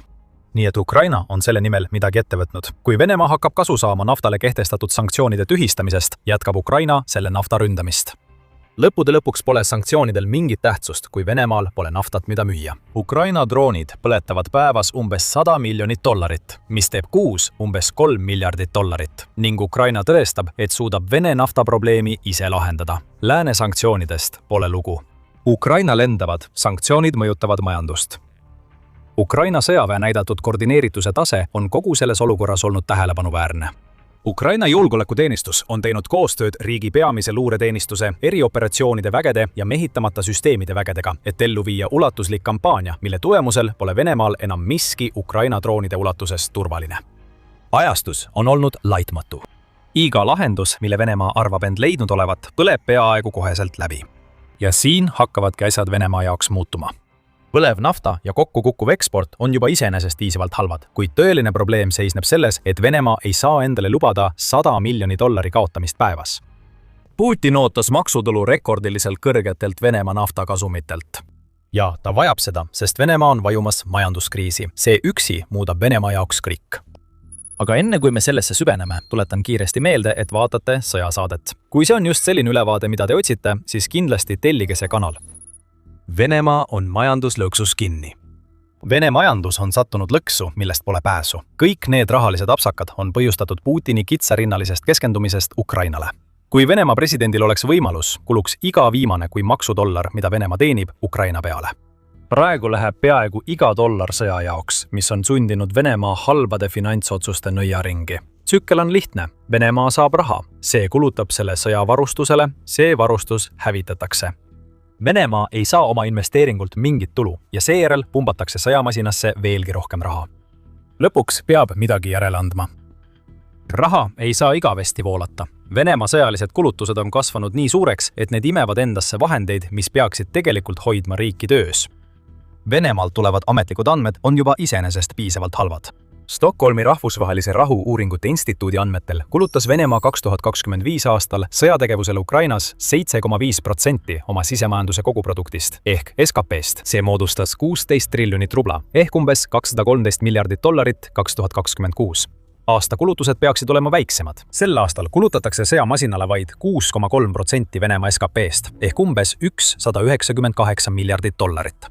Aga see on ikkagi meeletu rahasumma, kui Putini sissetung jõuab oma 5. aastasse. Ja see ütleb meile, et Venemaa on tõenäoliselt kulutanud Putini sõjale 2026 aasta lõpuks üle 1 triljoni dollari. Ja see on parim võimalik stsenaarium.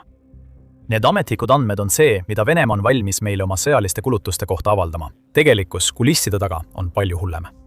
Veebruaris teatas Defense24, et Saksamaa föderaalne luureteenistus ehk BND on leidnud, et Venemaa tegelikud sõjalised kulutused on palju suuremad, kui riik maailmale või oma rahvale deklareerib.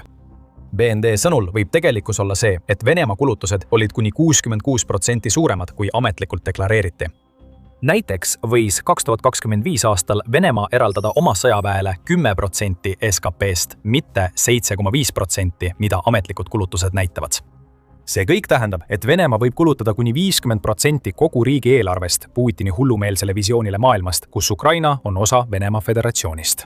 Kuidas saab Putin seda pidada jätkusuutlikuks? Isegi kui Venemaa peaks kuidagi Ukrainas võitma, ei jää Venemaast midagi järele, mille osaks Ukraina saaks saada. Mis puudutab neid varjatud sõjalisi kulusid, siis on mitmeid kulutusi, mida Venemaa püüab vaiba alla peita. Suur osa tohututest boonustest, mida Venemaa maksab oma vabatahtlikele sõduritele lihtsalt liitumise eest, deklareeritakse harva, kuna need tulevad regionaalsetest eelarvetest ega ole ametlikult osa Vene sõdurite palkadest. Venemaa toetub samuti väga tugevalt eelarvevälisele võlale, mille võimaldas seadusandlus, mille Kreml kehtestas juba 2022 aasta veebruaris. Sõjaga seotud laenamist Venemaa suuremates pankades kontrollib nüüd riik, mis võimaldab Kremlil anda soodsaid laene ettevõtetele, mis tema arvates aitavad kaasa sõjapingutustele. Nii et kui oled ettevõtja Venemaal ja soovid rajada tehast sõjalise varustuse tootmiseks, on sul palju lihtsam saada laenu selle tehase loomiseks. See on sõjakulutus, mida avalikkuse eest varjatakse, vähemalt praegu. Pea Venemaa panku meeles, sest just nemad on selle majanduskatastroofi algpõhjus, mis hakkab Venemaad haarama. Kõik see toob meid tagasi selle juurde, kuidas Ukraina lööb Venemaa naftamüügist päevas välja 100 miljonit dollarit. Nafta on Venemaa sõjakulutuste alus. Ametlikult või mitte, suur osa sadadest miljarditest, mida Putin oma sissetungi jaoks kulutab, tuleb tuludest, mida Kreml saab naftamüügi maksustamise kaudu. Putin on loonud sõjamajanduse, mis saab eksisteerida ainult seni, kuni Venemaa energeetikasektori raha sisse voolab. See ongi lõks ja Ukraina teab seda. Energiatulude vähenemine koos rekordilise sõjalise kulutamisega viib Venemaa riigina kokkuvarisemise äärele. Stagflatsioon mellab riigis, kus elanikkond on üha vaesem. Ja Venemaal ei ole tagasiteed, kuni Ukraina sõda kestab, sest Putin peab jätkama kulutusi sõjamasinale. Kogu see raha, mis sellesse masinasse pannakse, ei loo mingit tootlikku väärtust. Nagu me varem ütlesime, need tankid, mida Venemaa ehitab, lastakse Ukrainas õhku. Sellest ei ole kellelegi Venemaal kasu. Ettevõtted, mis toodavad tooteid, mida Venemaa võiks müüa, ei saa vajalikku rahastust kasvamiseks. Sõjaga seotud ettevõtteid soosivad riigikontrolli all olevad pangad hoolitsevad selle eest. Välja arvatud nafta ei ole Venemaal enam tegelikult ühtegi toodet, mida ta saaks eksportida. Isegi relvad, mis varem tõid majandusse miljardeid, kulutatakse nüüd Ukrainas ära, selle asemel, et neid teistele riikidele müüa. Muidugi võiks väita, et Venemaa relvatööstus elavneb uuesti, kui Ukraina sõda lõpeb. Varustust, mida praegu ehitatakse Ukrainasse saatmiseks, võiks siis müüa teistele riikidele, aga kas keegi üldse tahab praegu Venemaa relvi osta? Üle 4 aasta võitlust riigiga, mida Venemaa pidi allutama, on näidanud, et Vene sõjavägi on paberist tiiger. Liiga suur osa Venemaa sõjatehnikast ei täida oma eesmärki, seega on raske öelda, kui edukas on sõjatööstus Venemaa jaoks tulevikus. Lisaks peab Putin mõistma, et Venemaa naftaseis võib minna halvast veelgi hullemaks. Hormuzi väinaga seotud ootamatu tulu, mida Venemaa üritab ära kasutada ja mida Ukraina oskuslikult katkestab, ei saa igavesti kesta. USA ja Iraani vahel on juba ebakindel relvarahu ning operatsiooni Epic Fury lõpp peaks viima Hormuzi väina taasavamiseni. Selle tulemusena langeksid nafta hinnad, mis ainult süvendaks juba mainitud probleeme. Venemaa majandus on endiselt raskustes, isegi kui ta suudab müüa kogu nafta, mida riigist välja saab, kõrgema hinnaga kui ühelgi teisel sõja jooksul. Mis juhtub selle majandusega siis, kui nafta hind taas langeb ja Ukraina jätkab eksporditerminalide ründamist? Vastus on mitte midagi head. Ja kui sul on veel vaja põhjuseid, miks Ukraina on õigel teel Vene naftataristut rivist välja lüües, siis vaata vaid asja, mida me hetk tagasi mainisime, Venemaa panku. Nad on tohututes raskustes, kuna Venemaa sõltub oma energeetikatööstusest ja Putin keeldub laskmast ühelgi Venemaal tekkival kriisil teda Ukraina sõjakulutustest kõrvale juhtida. Saime juba jaanuari lõpus varaseid märke, et Venemaa pangad hakkavad 2026 aastal raskustesse sattuma. Just siis avaldas Moscow Times, et Venemaa pangad on viimastel aastatel sulgenud filiaale kõige kiiremas tempos. Aastal 2025 suleti Venemaal 1700 pangafiliaali, mis oli 3,6 korda rohkem kui 2024. Aastal suletud filiaalide arv. Praegu on Venemaal 22 300 pangafiliaali. 2019. aastal oli neid 30 000. Nüüd on nende sulgemiste taga vähemalt Kremlis oma loogika. Venemaa pangad sulgevad filiaale, sest nad viivad oma teenused internetti. Seda oleme näinud kogu arenenud maailmas, nii et pealtnäha ei tohiks selles kõiges midagi ebatavalist olla. Tõsi, tuhanded vene inimesed kaotavad töö ajal, mil nende riigi majandus laguneb, kuid Putin ei hooli sellest kõigest. Kuid midagi muud, mis toimub Venemaa pankades, tabab inimesi ootamatult. 2025 aasta harukontorite sulgemised toimusid enne Kremlis algatatud internetiteenuste mahasurumist kogu Venemaal. Kolmandaks, aprilliks teatas Kiev Independent, et Venemaa pangad seisavad silmitsi suurte teenusekatkestustega, kuna üleminek veebipõhistele mudelitele ei ole just hea mõte, kui sul on valitsus, mis aktiivselt püüab takistada inimestel internetti minna. Väljaanne teatab, et katkestused on mõjutanud mobiilipanga rakendusi, sularahaautomaatidest väljavõtmist ja makseülekandeid mõnede Venemaa suurimate pankade puhul. See kõik avaldab omakorda mõju Venemaa ettevõtetele, kuna nad on sunnitud vastu võtma ainult sularahamakseid. Lisaks sellele teatab Medusa, et ükski Venemaa pank pole alates 15. aprillist saanud ligi Venemaa siseministeeriumi andmebaasidele, et passe kontrollida, kuna veel üks teenus, mis hoiab Venemaa panku töös, suleti ilma taastamise tähtajata. Kui me ei teaks paremini, võiksime öelda, et Kreml üritab meelega Venemaa panku halvata. Mitte miski sellest ei tundu loogiline. Rääkides ettevõtetest, kellel on raskusi teenuste pakkumisega Putini sõjakulutuste ning Venemaa pankade katkestuste ja sulgemiste tõttu, muutuvad need ettevõtted probleemiks. Venemaa ärisektori tähtajaks laekumata nõuded on jõudnud kõrgemale tasemele. Alates 2008 aasta ülemaailmsest finantskriisist teatab Pravda. Tasumata nõuded kasvasid 17. aprilliks $100 miljardi, mis on 26% kasv. Arva ära, mida see pankade jaoks tähendab. Vene ettevõtted ei saa raha, mis neile võlgu ollakse. See katkestab makseahela ja need ettevõtted ei suuda oma võlgu pankadele teenindada, kui nad ei saa neile võlgu olevat tulu. Vene ettevõtted vaesuvad, kuna nende kohustused pankade ees jäävad kõrgeks. Ja see on retsept katastroofiks. Kui ettevõtted ei suuda enam maksta, variseb kogu Vene pangandussüsteem kokku. Katkestused ja sulgemised ei aita sellele kuidagi kaasa. Ja ikkagi lendavad Ukraina droonid. Ukraina kampaanial Venemaa naftaekspordi vastu on pealtnäha ilmsed tagajärjed. Kui naftat ei saa eksportida, on Kremlil vähem raha, mida sissetungi toetuseks kasutada. Kuid nende rünnakute varjus on Venemaa majandus kriisirežiimis. Sõjalised kulutused on kontrolli alt väljunud, kuna Kreml püüab varjata oma tegelikke kulutusi rahva eest, kes vaesub ja näeb, kuidas nende linnad ja asulad kannatavad Putini halbade otsuste tõttu. Venemaa toodab ekspordiks palju vähem kaupu kui aastaid varem, taas sellepärast, et Kreml pumpab pidevalt raha sõjamasinasse.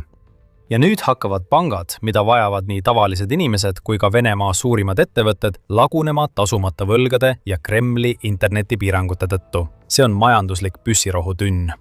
Ukraina eesmärk on nüüd hoida süvalöökide survet seni, kuni see püssirohutünn Putinile näkku plahvatab. Sõjal Ukrainas on 2 erinevat rindet. Esimene on jõhker kurnamissõda, mida peetakse lahinguväljal, kus 100 000 sõdurid seisavad vastamisi üle 1000 miili pikkusel rindejoonel. Teine toimub õhus, kus mõlemad pooled pommitavad üksteist igal ööl kaugmaarakettide ja drooniparvedega. Peaaegu pidev pommitamine on mõeldud tekitama vastasele nii palju kahju, et sõja jätkamine muutub võimatuks, sõltumata olukorrast maapinnal. Seda eesmärki silmas pidades on Ukraina 2025 aastal hakanud sihikule võtma Venemaa sõjamasina südant. Vaatame, mis neil sihikule on võetud ja miks see on toonud märkimisväärse muutuse. Mitmes mõttes on õhuülekaal saanud üheks sõja olulisemaks aspektiks. Maavägedes ei paista kummalgi poolel olevat piisavalt jõude ega ressursse, enamaks kui aeglane ja verine edasiliikumine. Parimal juhul praeguse edenemistempo juures kuluks kummalgi poolel otsustava territoriaalse võidu saavutamiseks aastaid, kui mitte aastakümneid. Kuid õhus on Ukraina teinud tohutuid edusamme. Nad on rünnanud sihtmärke nii okupeeritud aladel Donbassis, Krimmis, Hersonis ja Zaporižžja oblastis, kui ka üha sügavamal Venemaa sees alates 2022 aastast. Aga nad kiirendasid tõsiselt tempot. 2025 aasta varasuvel keskendudes peamiselt 3 sihtmärgi kategooriale. Esiteks sihiti sõjalisi rajatisi või sõjatööstuskompleksi kuuluvaid objekte, näiteks tehaseid, mis toodavad sõjavarustust või selle komponente. Ukraina veebilehe United24 Media koostatud hiljutise raporti kohaselt 2025 aastal tabati kokku 132 sõjalist objekti, sealhulgas 91 rünnakut sõjatööstuskompleksi rajatistele, 25 rünnakut selgelt sõjalistele objektidele ja 16 rünnakut lennuväljadele. See tähendab ühte edukat rünnakut suurele sõjalisele sihtmärgile iga 3 päeva tagant. Kõige kuulsam ja tõenäoliselt ka kõige olulisem neist oli operatsioon nimega Operatsioon Ämblikuvõrk, mis viidi läbi 1. juunil. Ukraina luureteenistused smugeldasid Venemaale 10 droone ja monteerisid need spetsiaalselt kujundatud stardiveokitele. Seejärel sõidutati veokid kriitilistele Vene lennubaasidele lähedale, kus paiknes Vene strateegiliste tuumapommitajate laevastik ja droonid lasti nende pihta välja. Rünnak tabas venelasi täieliku üllatusena. Pommitajad seisid lageda taeval, kaitseta vastavalt hiljuti aegunud New Start tuumarelvade kontrollilepingule, mis kohustas nii USA'd kui ka Venemaad parkima oma pommitajad kohtadesse, kus neid saab satelliitluure abil jälgida. Kui tolm oli hajunud, oli hävitatud või kahjustatud vähemalt 7 Tu-95 ja 2 M3 pommitajat, lisaks paar transpordi ja varajase hoiatuse lennukit. Kokku tabati edukalt 4 lennubaasi. Balazhe lennubas Irkutski oblastis, Olenje lennubas Murmanski oblastis, Jagilevo lennubas Riazani oblastis ja Ivanovo lennubas samanimelises oblastis. Veel üks oluline lennubaas, mida Ukraina tabas, oli Kanskaja lennubaas Adõže vabariigis. See oluline Venemaa lennu- ja kosmosevägede ehk VKS-i tagalalogistika sõlm rünnati ööl vastu 28. detsembrit. Kuid Ukraina ei rünnanud ainult lennubaase. Aasta jooksul sihiti ka rajatisi, kus toodeti Venemaa sõjatehnikat ning seda väga tõhusalt. Näiteks 28. mail ründasid Ukraina erioperatsioonide väed ja luureteenistus ehk SBU Kronstadti tehas Dubnas, Moskva oblastis. See tehas, mis toodab muuhulgas Orioni, Inovdetsi, Gromi ja Heliose droone ning mis hetkel maadleb mitmesuguste rahaliste raskustega, on oluline lüli Venemaa droonide tootmisahelas. Samal ööl, samas linnas. SBU üksused ründasid ka Raduga tehast, mis toodab tiibrakette nagu KH-101, 555, KH-69 ja KH-59MK. Rakette, millega Venemaa ründab regulaarselt Ukrainat. See oli eriti tuline öö Venemaa sõjatööstuskompleksi jaoks, eriti Moskva piirkonnas. Ukraina relvajõudude drooniväed ründasid ka Angstrami tehast, mis arendab ja toodab mikroelektroonika komponente, mida Vene sõjavägi laialdaselt kasutab. Hiljem 26. juulil tabasid Ukraina droonid väidetavalt 2 hoonet Stavropoli linna signaalitehases ja kahjustasid neid. See tehas on üks Venemaa juhtivaid elektroonilise sõjapidamise varustuse tootjaid, sealhulgas radarite, raadionavigatsiooni ja kaugjuhitava raadiotehnika vallas. Teiseks peamiseks sihtmärgiks, mida Ukraina kaugrünnakud tabasid, olid logistilised sihtmärgid. Nende hulka kuulus 30 rünnakut elektrialamjaamadele, 28 rünnakut logistika infrastruktuurile ja 15 rünnakut Vene sadamatele. Belgorodi linn, mis on Ukraina piirile lähim suur Vene linn, on kandnud elektritaristu rünnakute kõige raskemat koormat. Luči Alajama tabas rünnak 5. oktoobril, põhjustades ulatuslikke elektrikatkestusi, samas kui teine rünnak 28. septembril sihtis Belgorodi soojuselektrijaama ja sellega seotud alajaamu, jättes üle 500 000 inimese elektrita. Linn on samuti vähemalt 2 korral 2026 aasta alguses pimedusse vajunud ning väidetavalt ei olnud soe vesi ja keskküttesüsteemid saadaval enne aprilli või maid. Lisaks tabasid väidetavalt 31. oktoobril Neptun raketid Novobrianski alajaama Brianski piirkonnas ja Orioli soojuselektrijaama Oriolis, põhjustades piirkonnas elektrikatkestusi. Täiendavaid rünnakuid alajaamadele ja teistele elektrirajatistele registreeriti ka Vladimiri, Smolenski, Voroneži ja Tambovi piirkondades. Logistikarünnakute osas keskendusid Ukraina väed peamiselt raudtee infrastruktuurile. korduvad rünnakud raudteeliinidele Rostovi oblastis, Leningradi oblastis, okupeeritud Zaporižja piirkonnas ning Orioli, Voroneži ja Brjanski linnades tõid kaasa sõjaväe ja kütuserongide rööbastelt mahasõidu, häirides vägede ja varustuse liikumist. Suur diversioonioperatsioon Trans-Sibeeri raudteel 13. novembril blokeeris ajutiselt olulise logistikaarteri. Sihtmärgiks olid ka Venemaa rongid, mis vedasid kütust ja sõjalist varustust. Mais ründasid GUR eriüksused liikuvat Vene kütuserongi Zaporižjas OW droonidega. Seejärel hävitati juulis Rostovi oblastis rong, mis vedas kütust, määrdeaineid ja sõjaväevarustust. Augustis paiskasid Ukraina rünnakud Tokmaki ja Tšankoi lähedal kütuserongid rööbastelt maha, katkestades varustuse Krimmi. Ka Venemaa raudteejaamad ja sõlmpunktid ei pääsenud rünnakutest. Näiteks vaid juuli ja augusti vahel tabati nii lõunajaama Rostovi oblastis, Surovikinovi jaama Volgogradi piirkonnas kui ka Tšankoi jaama Krimmis. See kahjustas elektriliine, peatas liikluse, peatas sõjaliste veoste liikumise ja häiris varustusteid. Samuti said Tabamuse veoalajaamad ja relekapid Rostovis, Volgogradis, Voronežis ja Krasnodaris, põhjustades automaatseid väljalülitamisi ja ulatuslikke raudteehäireid. Mis puudutab lööke Venemaa sadamatele, siis need olid suunatud peamiselt kütusehoidlatele ja naftaekspordirajatistele, keskendudes Musta mere ja Aasovi mere sadamatele, mis on Venemaa energeetikatööstuse ning mere- ja maismaa operatsioonide jaoks kriitilise tähtsusega. Kõige silmapaistvam neist toimus ilmselt aasta lõpus, kui Ukraina droonid ründasid naftatoodete mahuteid Temrjuki sadamas Aasovi mere ääres jõulupühal. 2 suurt kütusehoidjat süttisid lõunapoolses Temrjuki sadamas, põletades umbes 2000 ruutijalga suuruse ala. 6 nädalat varem kahjustas Ukraina droonirünnak naftabaasi ja tsiviillaeva Novorossijski sadamas Krasnodari krai lähedal, peatades ajutiselt naftaekspordi Venemaa suurimast Musta mere naftaterminalist. Tõepoolest, rünnakud Venemaa energiarajatiste vastu on 3. kategooria Ukraina kaugmaa sihtmärkidest. Ja paljuski on just need rünnakud olnud kõrgeima prioriteediga ning omanud kõige suuremaid tagajärgi. United 24 raporti kohaselt 2025 aastal ründas Ukraina Venemaa naftatöötlemistehaseid 88 korda naftahoidlaid, 28 korda ja gaasiinfrastruktuuri 6 korral. Näiteks Mahatškala naftatöötlemistehast Dagestanis rünnati 21. oktoobri ööl, kahjustades töötlemisseadet, mis varustab kütusega Venemaa Kaspia laevastikku. Seejärel 14. detsembril tabati vähemalt 3 naftatöötlemistehast erinevates paikades. Jafivski rafineerimistehas Krasnodari krais, suur rafineerimistehas, mille aastane võimsus on 6,25 miljonit tonni, Urojubinski naftabaas Volgogradi oblastis ja Slavnevjanose rafineerimistehas Jaroslavli oblastis.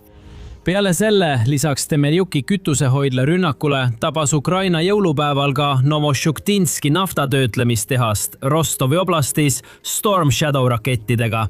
Siiski olid ka teised löögid, mis surusid noa veelgi sügavamale Venemaa sõjalisse südamesse. Võib-olla kõige julgemad rünnakud ja need, millel on kõige ulatuslikumad pikaajalised tagajärjed, on Ukraina rünnakud Venemaa naftatankerite vastu merel. Need tankerid on osa Venemaa niinimetatud varilaevastikust, mis jätkab Venemaa naftavedu hoolimata lääne sanktsioonidest. Aasta jooksul on vähemalt 11 varilaevastiku tankeril tekkinud kriitilised kahjustused pärast droonirünnakuid või määratlemata väliseid plahvatusi.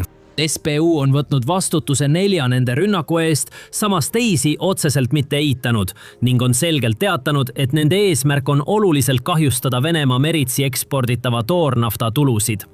Tankerite rünnakud algasid tegelikult juba 2024 aasta detsembri lõpus, kui Ursa Major, Venemaa kaitseministeeriumiga seotud ettevõttele kuuluv kaubalaev, uppus Vahemeres pärast mitut plahvatust. Seejärel jätkusid need rünnakud kogu 2025 aasta talvekuudel. Toornaftatanker Sea Charm sai kahjustada jaanuari keskel Türgi Sehani sadama lähedal. Kreisverim sai tabamuse Liibüa ranniku lähedal veebruari alguses. Sea Jewel sai tabamuse Itaalia Savona sadamas 15. veebruaril ning tanker Koala sai plahvatustest kahjustada, kui ta seisis Venemaa Usluga sadamas Läänemere ääres. Kuigi plahvatuste põhjused kõigis neis juhtumites on endiselt mõnevõrra ebaselged, usuvad eksperdid, et tõenäoliselt olid need põhjustatud kleetmiinidest, väikestest lõhkelaengutest, millel on tugevad magnetid ja mis kinnituvad laeva kere külge. Kuid sõja käigus on Ukraina kiiresti täiustanud oma meredroonide võimekust ning need astusid võitlusse eriti jõuliselt aasta teisel poolel. Juunis toimus Liibüa ranniku lähedal plahvatus Kreeka juhtimise all olnud toornaftatankeril Villamura. See vedas 1 000 000 barrelit toornaftat ja tuli pukseerida Lõuna-Kreekasse remonti. 2 nädalat hiljem, 6. juulil, tabasid Kreeka juhtimise all olnud tanker Eco Wizardit 2 plahvatust, vaid 10-minutilise vahega. Seejärel 27. novembril sai Panama lipu all sõitav ja Istanbuli ettevõte Besiktas Shippingu hallatav naftatanker Mersin Senegali ranniku lähedal kannatada pärast seda, kui seda tabasid 4 välisplahvatust. Ankrus olles Dakari lähedal. Plahvatus põhjustas merevee sattumise masinaruumi, mis viis hädasignaali, hädaolukorra reageerimise ja kogu meeskonna edukalt evakueerimiseni, kusjuures keegi ei saanud viga. Kuigi Ukraina ei ole rünnaku eest vastutust võtnud ja mereväe võimud eitasid, et mereväe droonid olid seotud, tundub pärast juhtunut, et tõenäoliseks süüdlaseks olid Ukraina mereväe droonid, eriti nende uued Sea Baby meredroonid. Novembris hakkas Ukraina SBU avalikult kasutama Sea Baby droone Venemaa kaubalaevade ründamiseks, kahjustades 3 varilaevastiku tankerit Mustal merel rünnakutes, mille eest võeti vastutus 28. novembril ja 10. detsembril. Niile rünnakutele järgnes 19. detsembril Vahemerel toimunud õhudrooni rünnak tankerile, mis oli sõja esimeseks avalikuks ja tahtlikuks rünnakuks kaubalaevade vastu. Kokkuvõttes tõid need rünnakud Ukraina poolt 2025 aastal tegevusest täielikult kõrvaldatud või oluliselt kahjustatud Shadow Fleet tankerite arvu vähemalt 11-ni, sealhulgas 8 toornaftatankerit. Nüüd hoolikalt kohutud faktid, analüüsitud ja kokku pandud tipptasemel analüüsiks. Just seda me siin sõjasaates päevast päeva pakume. Kui sa pole seda veel teinud, siis telli kanal, et hoida sõjanduse maailmas toimuval tõeliselt silm peal. Nüüd tankerite enda kaotus kujutab endast Venemaa jaoks üsna suurt rahalist lööki. Samal ajal kui enamik Venemaa varilaevastiku tankereid on hinnanguliselt üsna vanad, umbes 15 aastat vanad. Ühe asendamine läheb neile tõenäoliselt maksma umbes $59 miljonit tüki kohta. Praeguste naftahindade juures läheks Venemaale üle $200 miljonit maksma, kui tanker, mis veab 2 miljonit barrelit Vene-Urali toornaftat, upub. SB Globali andmetel 2025 aasta septembris Vene varilaevastik koosnes 978 tankerist, mille kandevõime oli üle 27 000 tonni, moodustades kokku 127 miljonit tonni kandevõimet ehk umbes 18,5% maailma naftatankerite laevastikust. Esmapilgul tundub, et Ukrainal on veel väga pikk tee minna, enne kui selles osas märkimisväärset mõju avaldada. Kuid mitte kõiki tankereid ei kasutata võrdselt aktiivselt. Nende ajaloo põhjal näib, et enamik Ukraina tabatud tankeritest kuulub palju väiksemasse tankerite gruppi, mis teeb aastas mitu Venemaa sadamakülastust. Kiievi majanduskool nimetas seda Venemaa varilaevastiku tuumikuks. Kui see hinnang on täpne, võivad viimase aasta jooksul kahjustatud või rivist välja langenud tankerid moodustada kuni 10% kogu laevastikust, mis võib olla märkimisväärne majanduslik tulemus. Kuid nende rünnakute tagajärjed Venemaa jaoks ei piirdu ainult sellega. Kindlustusturud reageerisid rünnakutele tugevalt. Mustal merel kauplevate laevade kindlustusmäärad tõusid detsembri alguses kuni 300% ja jaanuaris kahekordistusid veel kord. Veene-meritsi transporditava toornafta eksport Musta mere kaudu on langenud 30% võrra. Ja Besiktas Shipping, üks Türgi suurimaid tankerite operaatorfirmasid, kuhu kuuluvad ka Mersin ja mitmed teised Ukraina poolt sanktsioneeritud laevad, teatas pärast rünnakut Mersi vastu, et ei transpordi enam Vene kaupu, viidates talumatutele riskidele. Kokkuvõttes on Venemaal muutunud oma nafta eksportimine palju ohtlikumaks ja kallimaks. Ja see ongi nende rünnakute põhiidee, mida endine SBU juht Vassil Maljuk nimetas kuulsalt kineetilisteks sanktsioonideks. Näljutada Venemaa sõjamasinat, katkestades juurdepääsu nafta ja gaasi eksportist saadavatele tuludele. Meil 10 aastat tagasi oli Venemaa majandus sügavalt sõltuv energiatoodete ekspordist saadavatest tuludest, mistõttu ütles nüüdseks lahkunud USA senaator John McCain 2014 aastal, et Venemaa on bensiinijaam, mis teeskleb, et on riik. Teised, nagu futurist Yuval Noah Harari, USA esindajatekoja liige Denny Heck ja endine EL-i välispoliitika juht Josep Borrell laiendasid seda mõtet, väites, et Venemaa on bensiinijaam tuumarelvadega või selle väite erinevad variatsioonid. Kuni pool Venemaa riigituludest pärines 2010. aastate keskpaigas nafta ja gaasi eksportidest. Siiski on see osakaal aastate jooksul pidevalt ja märkimisväärselt vähenenud, kuna Venemaa on oma majandust üha enam mitmekesistanud. 2024 aastal ulatusid nafta- ja gaasitulud 11,1 triljoni rublani ehk umbes 120,3 miljardi dollarini, moodustades 30% föderaalsest eelarvest, mis tähendab veidi enam kui kümnendi jooksul 60% langust. Ametlikult oli Venemaa 2025 aasta kaitse-eelarve 13,5 triljonit rubla ehk umbes 177 miljardit dollarit praeguse vahetuskursi järgi. Siiski hindavad mõned allikad kogu sõjalisi ja julgeolekukulusid kuni 16,8 triljoni rublani ehk umbes 220 miljardi dollarini, kui arvestada laiemate kategooriatega nagu siseturvalisus ja salastatud kulud. Selle laiendatud definitsiooni järgi kasvas sõjalised kulutused 2024 aastal peaaegu 70% võrra. Selliste kulutustasemete juures ei piisa Venemaa naftatuludest selgelt Ukraina sõjakulude katmiseks ning valitsuse rahastamisallikad liiguvad pigem sisemiste maksude ja laienenud ekspordibaasi poole, mitte enam nafta- ja gaasituludele. Siiski 2025 aastal kasvasid Ukraina rünnakute tõttu Venemaa naftatuludele tekkinud kulud kiiresti, mis suurendas vajadust rahadamisallikate mitmekesistamise järele. Juhtiva Venemaa kindlustusmaakleri Mainz asepeadirektori Jevgeni Borovikovi sõnul kandis Venemaa naftasektor 2025 aastal Ukraina droonirünnakute tõttu üle 13 miljardi dollari ulatuses otseseid ja kaudseid kahjusid. Nafta- ja gaasirajatistele tekitatud otsene rahaline kahju drooni- ja raketirünnakutest ületas 100 miljardit rubla ehk umbes 1,3 miljardit dollarit. Kusjuures saamata jäänud tulu ja kaudsed mõjud tõid kogukulud üle triljoni rubla ehk umbes 13,1 miljardi dollarini tänase kursi järgi. Konsultatsioonifirma Argus teatas toornafta tarnete järsust vähenemisest torujuhtmete kaudu Venemaa rafineerimistehastesse, mis langesid viimase 15 aasta madalaimale tasemele.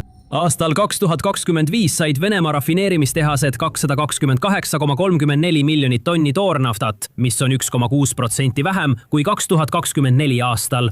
Kogu siseriiklik rafineerimistoodang langes 1,7% võrra, ulatudes 262,3 miljoni tonnini. Lisaks seisid Venemaa kindlustusseltsid silmitsi terrorismi ja sabotaaži riskikategooriate nõuete suurenemisega. Vene finantsportaalis Komissant 2026 aasta veebruaris avaldatud raporti kohaselt ületasid nende kategooriate väljamaksed kogutud kindlustusmaksete koguväärtust. Aleksei Kotoljanski, ettevõtete kindlustusosakonna juht ja kindlustusseltsi Saglessier esindaja, kinnitas seda fakti, öeldes, et vastavate kindlustusportfellide kahjusuhe kasvas 10-kordseks ning kindlustusmaksed ei kata enam väljamaksete mahtu. Kindlustusmaakler Remind teatas juhtumite sageduse märkimisväärsest kasvust ning väitis, et ühe rafineerimistehase rünnaku keskmised kahjud ulatusid sageli 5-10 miljoni dollarini. Kokkuvõttes on lihtne järeldada, et kineetilised sanktsioonid toimivad ja Ukraina võidab õhusõda. Tundub, et koos lugematute lääneriikide sanktsioonidega viivad Ukraina kaugrünnakud Venemaa järjest enam olukorda, kus ta ei suuda enam oma sõda rahastada ega selle jätkamist Vene avalikkusele ja finantseliidile õigustada. Probleem seisneb selles, et selles õhusõjas osalevad kaks poolt ning palju keerulisem on jõuda samale järeldusele, kui vaadata kahju, mida Venemaa vasturünnakud Ukrainale tekitavad. Aastal 2025 ületas Venemaa öiste pommitamiste maht pidevalt Ukraina oma, tavaliselt mitmekordselt, ning need rünnakud kasvasid märgatavalt aasta teisel poolel. See oli vastus Ukraina suvistele rünnakutele Venemaa naftataristu pihta, mis ajutiselt põhjustasid bensiinipuudust, naftatoodete ekspordikeelu ja järjekordi tanklates mitmes piirkonnas. United24 kogutud andmete kohaselt tulistas Venemaa 2025 aasta kaugrünnakute käigus välja umbes 2400 raketti ja üle 100 000 erinevat tüüpi drooni. Mõlemad pooled on regulaarselt väitnud, et nende tõrjeprotsent on üle 90%, mis tähendab umbes 10 000 Vene kaugmaadroonist ja 240 raketist tabasid aasta jooksul sihtmärke. Need on kainestavad numbrid võrreldes Ukraina näitajatega, eriti kui arvestada, kui palju suurem on Venemaa võrreldes Ukrainaga. Venemaa ei anna mitte ainult palju rohkem lööke, vaid juba ainuüksi see, et Venemaal on 3 korda rohkem elanikke ja infrastruktuur on laiali nii suurel territooriumil, muudab Ukraina jaoks märkimisväärse ja püsiva mõju avaldamise palju raskemaks. Tänu rangele tsensuurile Venemaa rünnakute tulemuste kohta Ukrainas on väga raske täpselt hinnata, kui palju kahju on põhjustanud 100 rünnakud Ukraina sõjalisele infrastruktuurile, mida Venemaa nimetab sõjatööstuskompleksiks. Ainuüksi see, et näiteks Ukraina droonide tootmine toimub ülisalajastes tingimustes, kartuses Venemaa rünnakute ees, ütleb juba palju. Seevastu Venemaa droonitehased nagu Kronstadt ja Alaberga asuvad lageda taeva all, nii et Ukraina droonioperaatorid saavad neid vabalt näha.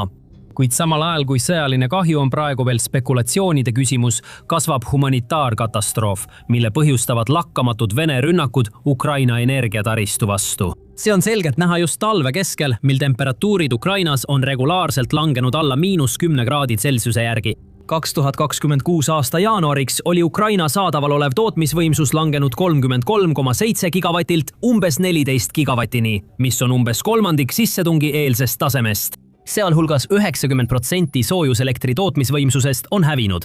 50% hüdroelektrijaamadest on kahjustatud ja 40% hävitatud. Energisektori pikaajalised taastamisvajadused on hinnanguliselt $68 miljardit ning öised rünnakud jätkuvad katkematult. Selle tulemusena on sellised elementaarsed asjad nagu elekter, küte, kraanist tulev vesi ja toimiv kanalisatsioonisüsteem muutunud enamiku tavaliste ukrainlaste jaoks luksuseks. Väidetavalt on üle 600 Kiievi elaniku umbes iga 5. järginud linnapea Vitali Klitschko üleskutset lahkuda talveks linnast.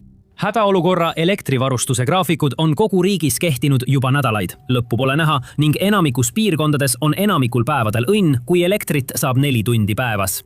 Nagu võite ette kujutada, on sellistes tingimustes majandust üleval hoida, rääkimata sellest, et vähimagi mugavusega elada äärmiselt keeruline. Miljonid linnaelanikud üle kogu riigi on jäänud päevadeks ilma kütteta ning paljudes hoonetes on selle tagajärjel kanalisatsioonitorudes reovesi külmunud. See on sundinud mõningaid elanikke kasutama hädaabinõusid, näiteks kassiliiva, kui nad, nagu Desnjanski rajooni riikliku administratsiooni juht Maksim Buhmatov hiljuti otsekoheselt ütles, on see ebameeldiv, alandav ja mitte-euroopalik. Aukuude kaevamine, kaasaskantavate tualettide paigaldamine, kilekottide ja kassiliiva kasutamine. Aga ellu peab jääma. Torruusid juba lõhub Kolossievi rajoonis ja voolab akendest välja. Otsustades Ukraina kodanike kasvava protestide arvu järgi elektrikatkestuste vastu ja kommentaaride põhjal Ukraina Telegrami kanalites, seab üha rohkem ukrainlasi kahtluse alla kaugrünnakute mõistlikkuse Venemaa energiataristu vastu, kui tagajärjed on nii tõsised. Venelased, välja arvatud võib-olla Belgorodi elanikud, ei tunne õhusõja mõjusid kaugeltki samal määral nagu ukrainlased. Kui on üks asi, mida oleme õppinud Ukraina kohta alates tema sõja algusest Venemaaga, siis see on see, et see riik ei tagane kunagi väljakutsetest. Isegi näiliselt ületamatute raskuste ees tõuseb Ukraina püsti. Korduvalt on Ukraina trotsinud ootusi, ületanud võimatud takistused ja teinud seda, mida paljud pidasid võimatuks. Ja 2026 aasta märtsi lõpus tegi Ukraina seda jälle. Ukraina saavutas midagi, mida isegi Venemaa pidas võimatuks. Korraldas ja viis läbi mitte 1, mitte 2, vaid 3 järjestikust lööki sihtmärkide pihta. Peaaegu 1000 kilomeetrit. 620 miili oma piiridest kaugemal süütas Ukraina mõned Kremlile kõige olulisemad infrastruktuuriobjektid ja lõi selle käigus Vene majandusele tugeva hoobi. Kõik algas 23. märtsil, kui Ukraina droonid ründasid Primorski sadamat, Venemaa peamist naftaekspordi sadamat Läänemere ääres, mis asub Leningradi oblastis, mitte kaugel riigi teisest suurimast linnast Peterburist ja üsna lähedal ka rahvusvahelisele piirile Soomega. Primorsk on oluline sõlm toornafta, nafta ja naftatoodete väljaveoks Venemaalt ning populaarne peatuspaik Kremli niinimetatud varilaevastikule. Laevad, eravalduses olevad tankerid, mis salaja veavad miljoneid barreleid sanktsioonide all olevat naftat üle maailma, eirates rahvusvahelisi reegleid ja pakkudes Moskvale ebaseaduslikku, kuid mõjukat tuluallikat. Primorsk on ka Balti torujuhtmesüsteemi lõpp-punkt, mille läbilaskevõime on umbes 1 miljon barrelit päevas. Siia ladustatakse igal ajahetkel ka tohutul hulgal naftat. Kokku on siin 18 suurt mahutit, millest igaüks mahutab kuni 50 000 tonni. Lühidalt öeldes on see Venemaa naftatööstuse jaoks ülimalt tähtis asukoht, kus käideldakse igal aastal 10 miljoneid tonne toornaftat ja naftatooteid. See muutis selle Ukraina vägede jaoks prioriteetseks sihtmärgiks. kuna nende eesmärgiks on hävitada Venemaa naftataristu. Nad ründasid esmakordselt Primorski sadamat 2025 aasta septembris, peatades tegevuse paariks päevaks, kuid 2026 aasta märtsirünnak oli veelgi suurem. Kohalikud elanikud teatasid, et öö jooksul kostsid piirkonnas plahvatuste helid ning piirkonna kuberner Aleksandr Drozdenko oli sunnitud kinnitama, et üks sadama kütus ja mahutitest sai kahjustada ja süttis põlema. Järgnenud päevadel näitasid satelliidipildid, et tegemist polnud ainult ühe mahutiga. Kinnitust leidis, et vähemalt 8 neist sai kahjustada. Tulekahjud levisid kogu territooriumil ning tuletõrjujad võitlesid mitu päeva, et olukord mingilgi määral kontrolli alla saada. Koha pealt jagatud pildid ja videod näitasid, kuidas leegid ulatusid kõrgele õhku ning sadama kohal tõusid paksud musta suitsusambad. Samal ööl, kui rünnak toimus, pidasid Vene õhutõrjejõud väidetavalt kinni üle 60 Ukraina ründedrooni. Siiski suutis piisavalt droone Kremli kaitsest mööda pääseda, läbides sõna otseses mõttes 100 miile Ukrainast välja ja üle Venemaa territooriumi. See iseenesest oli uskumatu saavutus, kuid Ukraina ei kavatsenud sellega piirduda. 25. märtsil viisid Ukraina droonimeeskonnad läbi järjekordse eduka rünnaku teisele Vene naftasadamale. Seekord oli nende sihtmärgiks Ust-Luga, mis asub Leningradi oblasti loodeosas 100 miilide kaugusel Ukraina piirist. Täpselt nagu Primorsk on ka see Venemaa jaoks äärmiselt oluline koht. Sadam suudab väidetavalt töödelda umbes 700 000 barrelit naftat päevas. Seal on ka märkimisväärne tootmistaristu, mis töötleb kuni 45 miljardit kuupmeetrit maagaasi ning toodab igal aastal miljoneid tonne veeldatud maagaasi, LNG ja veeldatud naftagaasi, LPG. Teisisõnu, see on just selline koht, mida Ukraina armastab sihtida ning Kiievi väed on seda paika mitu korda rünnanud. Suur rünnak toimus 2024 aasta jaanuaris ja veel üks rünnak hiljem samal aastal augustis.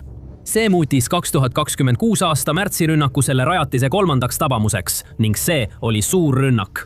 Kohalikud elanikud teatasid vähemalt 10 eraldi plahvatuse kõminast üle kogu piirkonna ning tuletõrjujad saadeti kiiresti kohale, et tegeleda üle territooriumi levinud raevuka tulekahjuga. Kuberner Drozdenko pidi taas tunnistama, et rünnak oli toime pandud. Ta üritas taas kahjusid pisendada, kuid pildid ja sotsiaalmeedia postitused paljastasid kahjud tegeliku ulatuse. Tohutud tulekahjud ja musta suitsupilved täitsid õhku järgnevatel tundidel. Luureanalüütikute sõnul said rünnakus kannatada 3 naftatankerit, kütusehoidlad, 3 kai ja Venemaa energiaettevõttele Novotech kuuluvad ning nende poolt hallatavad rajatised. Terminal suleti ja isoleeriti samuti mitmeks päevaks. Ja isegi kui tegevust hakati taastama, ei töötanud see kaugeltki maksimaalsel võimsusel. Eksperdid hindasid, et vajalike remonditööde tegemiseks kulub mitu nädalat. Ja sellise suuruse ja mahuga sadamates võib isegi üks päev tegevuseta põhjustada tohutuid majanduslikke kahjusid.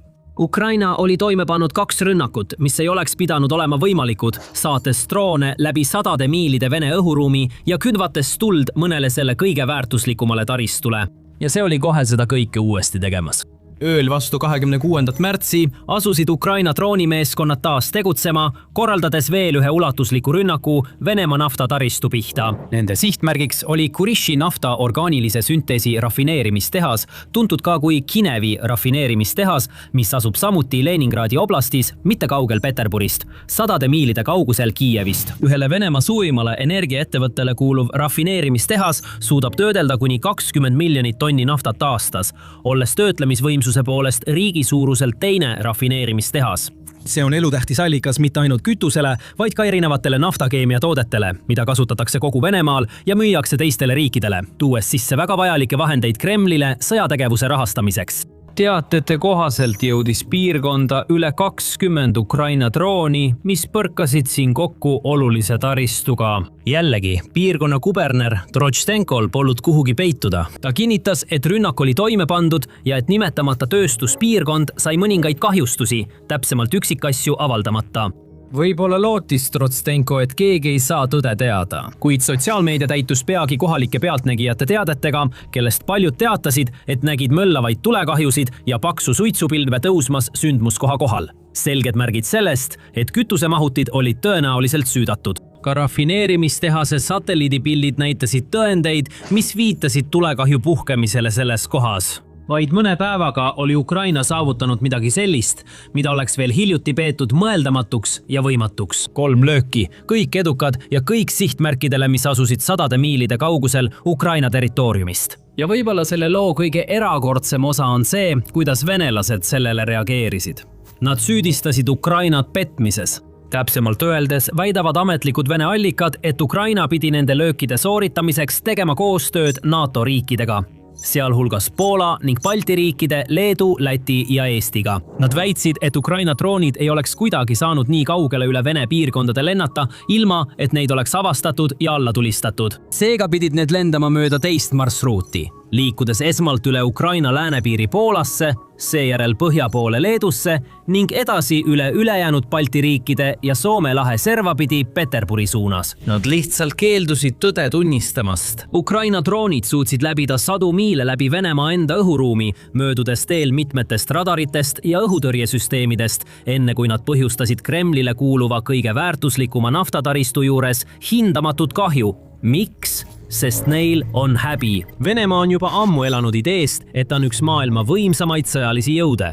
Et tema õhutõrjesüsteemid on ühed parimad, mis kunagi eksisteerinud. Et tema territoorium on läbitungimatu ja infrastruktuur nii hästi kaitstud, et selle lähedale jõudmiseks oleks vaja tõelist imet, rääkimata selle kahjustamisest või hävitamisest. Ukraina on selle müüdi purustanud oma jätkuvate rünnakutega Venemaa infrastruktuuri vastu ja üha arvukamate edukate täppislöökidega sügavale Kremli kontrolli all olevale territooriumile lammutab ta Venemaa propagandat, õõnestades arusaama, et Moskva väed on nii tugevad ja ülivõimsad. Ja kui rääkida droonirünnakutest Leningradi oblastis, siis Kremli väited ei peta kedagi, sest on olemas selged ja ümberlükkamatud tõendid nende droonide täpse teekonna kohta. Aga enne kui selle juurde lähme, kui see on selline analüüs, mida soovid rohkem näha, siis kindlasti telli sõjasaade. Me teeme selliseid põhjalikke ülevaateid igal nädal. Nii et varsti, pärast rünnakuid erinevatele naftatöötlemistehastele ja ekspordisadamatele Peterburi lähedal, jagasid Vene allikad pilte, mis väidetavalt näitasid Ukraina droonide marsruute, mida nad pidid kasutama nende ründamiseks. Neid pilte jagati laialdaselt, kuid avatud allikate luureanalüütik Drone Bomber lükkas need täielikult ümber eksis. 26. märtsi postituses märkis Drone Bomber, et Ukraina droonid ei saanud kuidagi NATO õhuruumi kaudu neid rünnakuid sooritada ning tõi välja hulgaliselt tõendeid, mis seda teooriat ümber lükkavad. Nad märkisid näiteks, et alati kui Ukraina droone märgatakse ühes Venemaa piirkonnas, antakse peaaegu alati õhuhäireid ka naaberpiirkondades. Just neel samadel öödel märtsi lõpus anti õhuhäireid kõigis piirkondades, mis asuvad Ukraina ja Leningradi oblasti vahel. Selle piirkonna kaardid näitavad üsna selgelt, kuidas häired ilmuvad ühes piirkonnas teise järel, näidates täpselt seda teekonda, mille droonid pidid läbima sellistes kohtades nagu Brjansk, Smolensk ja edasi, kuni Primorski ja Ust-Luga sadamateni ning samuti Kinevi rafineerimistehaseni. Drone Bomber lisas veel, et kõigil 23., 25. ja 26. märtsil teatasid Venemaa ametlikud allikad, sealhulgas Riigi Kaitseministeerium, 10 Ukraina droonide allatulistamisest. Näiteks 23. märtsil teatas kuberner Trotštenko enam kui 50 drooni allatulistamisest. 25. märtsil tulistasid Venemaa õhutõrjejõud väidetavalt alla veel 33 drooni. Seejärel 26. märtsil, kui Kinevi tehas sai tabamuse, teatasid Venemaa allikad, et veel 21 drooni tulistati taevast alla. Kuigi Drone Bomber märgib, et on võimalik, et mõned droonid võisid liikuda mööda Valgevene läänepiiri, mitte ainult Venemaa regioonides, näitab tõendusmaterjal väga selget pilti, mida Venemaal on peaaegu võimatu eitada. See pilt on naljakas. Häireid kogu riigis, õhutõrje töötab täisvõimsusel, 100 droone lastakse alla. Ometi väidetakse, et droonid ei lennanud kunagi Venemaa kohal. Tehke ise omad järeldused, sõbrad. Loogika pole kunagi olnud Vene propaganda tugev külg. Ja Drone Bomber polnud ainus, kes vastas Venemaa meeleheiklikule katsele pärast neid laastavaid rünnakuid oma usaldusväärsust taastada. Moskva püüdis samuti süüd veeretada NATO riikide peale, väites, et Balti riigid lubavad Ukrainal kasutada oma territooriumi ja õhuruumi rünnakuteks Venemaa taristu vastu. Vastuseks andis Läti kaitseministeerium välja selgesõnalise avalduse, et vastu astuda Kremlile valedele, öeldes ühemõtteliselt: Läti, samuti Leedu ja Eesti ei ole seotud Ukraina vasturünnaku planeerimise ega elluviimisega Venemaa vastu, rõhutab ministeerium. Selliste avaldustega näitab Venemaa oma nõrkust ja püüab juhtida tähelepanu kõrvale asjaolult, et ta ei suuda end kaitsta edukate Ukraina vasturünnakute eest Venemaa infrastruktuurile Läänemere rannikul. Läti kaitseministeerium süüdistas Venemaa taas kord valeinfokampaania korraldamises Balti riikide vastu, et diskrediteerida NATO-t, lõhestada ühiskonda, õõnestada usaldust riigiasutuste vastu ja nõrgendada toetust Ukrainale. Nüüd saame sellest huvitavast sündmuste jadast teha mitu järeldust. Esiteks, Ukraina vaatenurgast on see suur edulugu. Ja veel üks näide sellest, kuidas Kiievi väed suutsid ületada näiliselt ületamatud takistused, saavutades midagi, mida paljud oleksid pidanud võimatuks. Aga see ongi paljuski selle sõja lugu olnud, alates selle algusest. Juba algusest peale oli selge, et Ukraina oli outsider, jäädes Venemaale alla kõigis olulistes näitajates. Ukrainal polnud kaugeltki samal tasemel sõjalist kogemust ega kulutusi. Samuti polnud tal sellist tohutut armeed ega suuri koguseid tanke, lennukeid ja muud sõjatehnikat, nagu oli tema vastasel kasutada. Tõepoolest, väljavaated näisid Ukraina jaoks nii kehvad, et isegi mõned kõige optimistlikumad sõjaanalüütikud kartsid, et Kiiev võib langeda juba esimeste nädalate jooksul ning paljud ootasid, et Ukraina kaitse murdub Vene sõjamasina tahutu jõu ja intensiivsuse all. Nagu me nüüd teame, seda ei juhtunud. Kaugel sellest, et murduda või alla anda, tõusid Ukraina väed üles, et vastu astuda näiliselt võimatule väljakutsele, mis neid ees ootas. Nad kaevasid end sisse, kaitsesid oma maad ja hakkasid vastulööke andma, saavutades ühe uskumatu võidu teise järel. Korduvalt tõestasid nad kahtlejatele vastupidist, saavutasid asju, mis poleks pidanud võimalikud olema ja asusid oma vaenlast ründama. Hoolimata sellest, et Ukraina on Venemaast palju väiksem riik ja omab vaid murdosa tema ressurssidest, on Ukraina tõestanud, et on oma vastasele enam kui võrdne. Ja sõja kestel muutub see ainult tugevamaks. Me näeme seda sellistes sündmustes, kus Ukraina ei kaitse mitte ainult oma territooriumi rindejoonel, Luhanski ja Harkivi piirkondades, vaid korraldab ka uskumatult mõjukaid ja hävitavaid rünnakuid Venemaa pinnal. Alguses oli vaid mõni üksik rünnak siin-seal, kuid Ukraina tõstis kiiresti tempot, korraldades 2025. aastal ja edasi 2026. aastal üha rohkem ja rohkem rünnakuid. Nüüd on jõutud punkti, kus Ukraina suudab Venemaad päevast päeva tugevalt tabada, hävitades mitmeid kõrge väärtusega sihtmärke nagu sadamad ja naftarafineerimistehased Leningradi piirkonnas.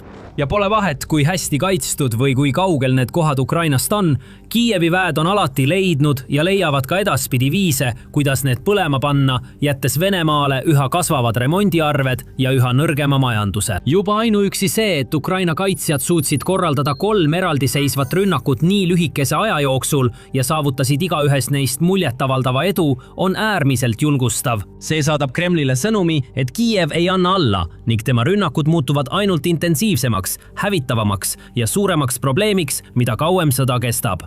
Tõepoolest, vaid mõni päev pärast Kiievi rafineerimistehase rünnakut 30. märtsil tabas Ukraina taas Venemaad, kui plahvatuste seeria raputas Toljadi linna Samara edelaosas. Seal teatasid elanikud kokku vähemalt 5 plahvatusest kohaliku aja järgi umbes kell 5 hommikul, kus juures tihedad suitsusambad ja mitu tulekahju puhkesid väidetavalt suures keemiatehases.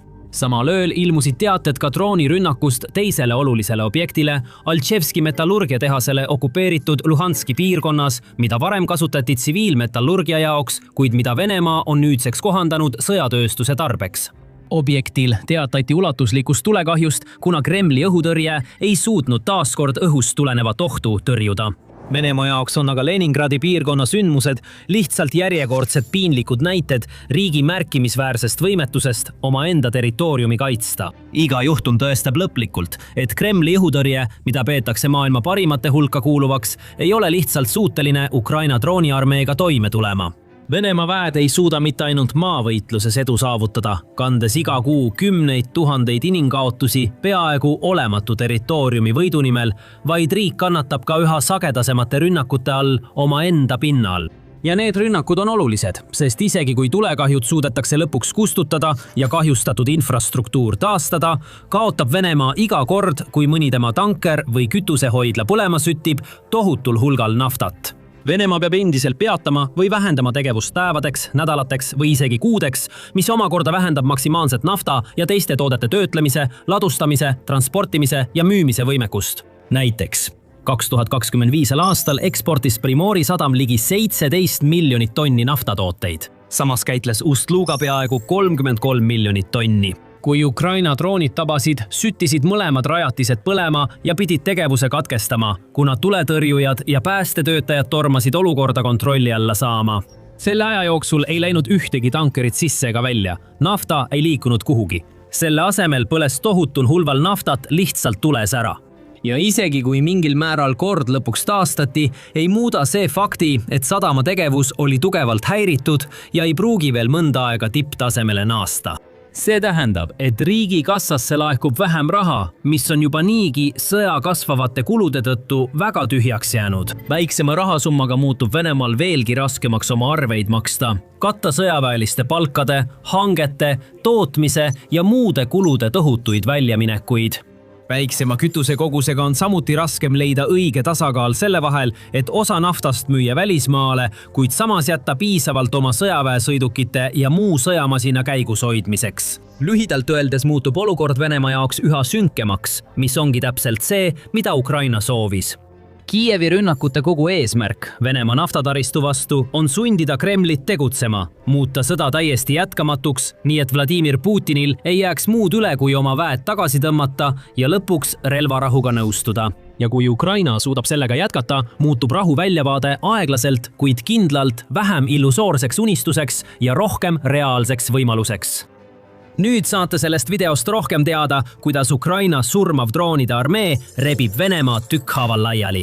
Või kui soovite midagi täiesti teistsugust, vaadake seda videot, et avastada üks Ukraina viimaseid ja parimaid sõjalisi uuendusi. Ulmefilmi stiilis laserrelv, mis suudab Kremlile kuuluvad droonid otse taevast alla tulistada. Ja lõpuks, ärge unustage tellida The Military Show'd, et saada rohkem värskeid sõjauudiseid, põhjalikke analüüse ja detailseid ülevaateid, just nagu see.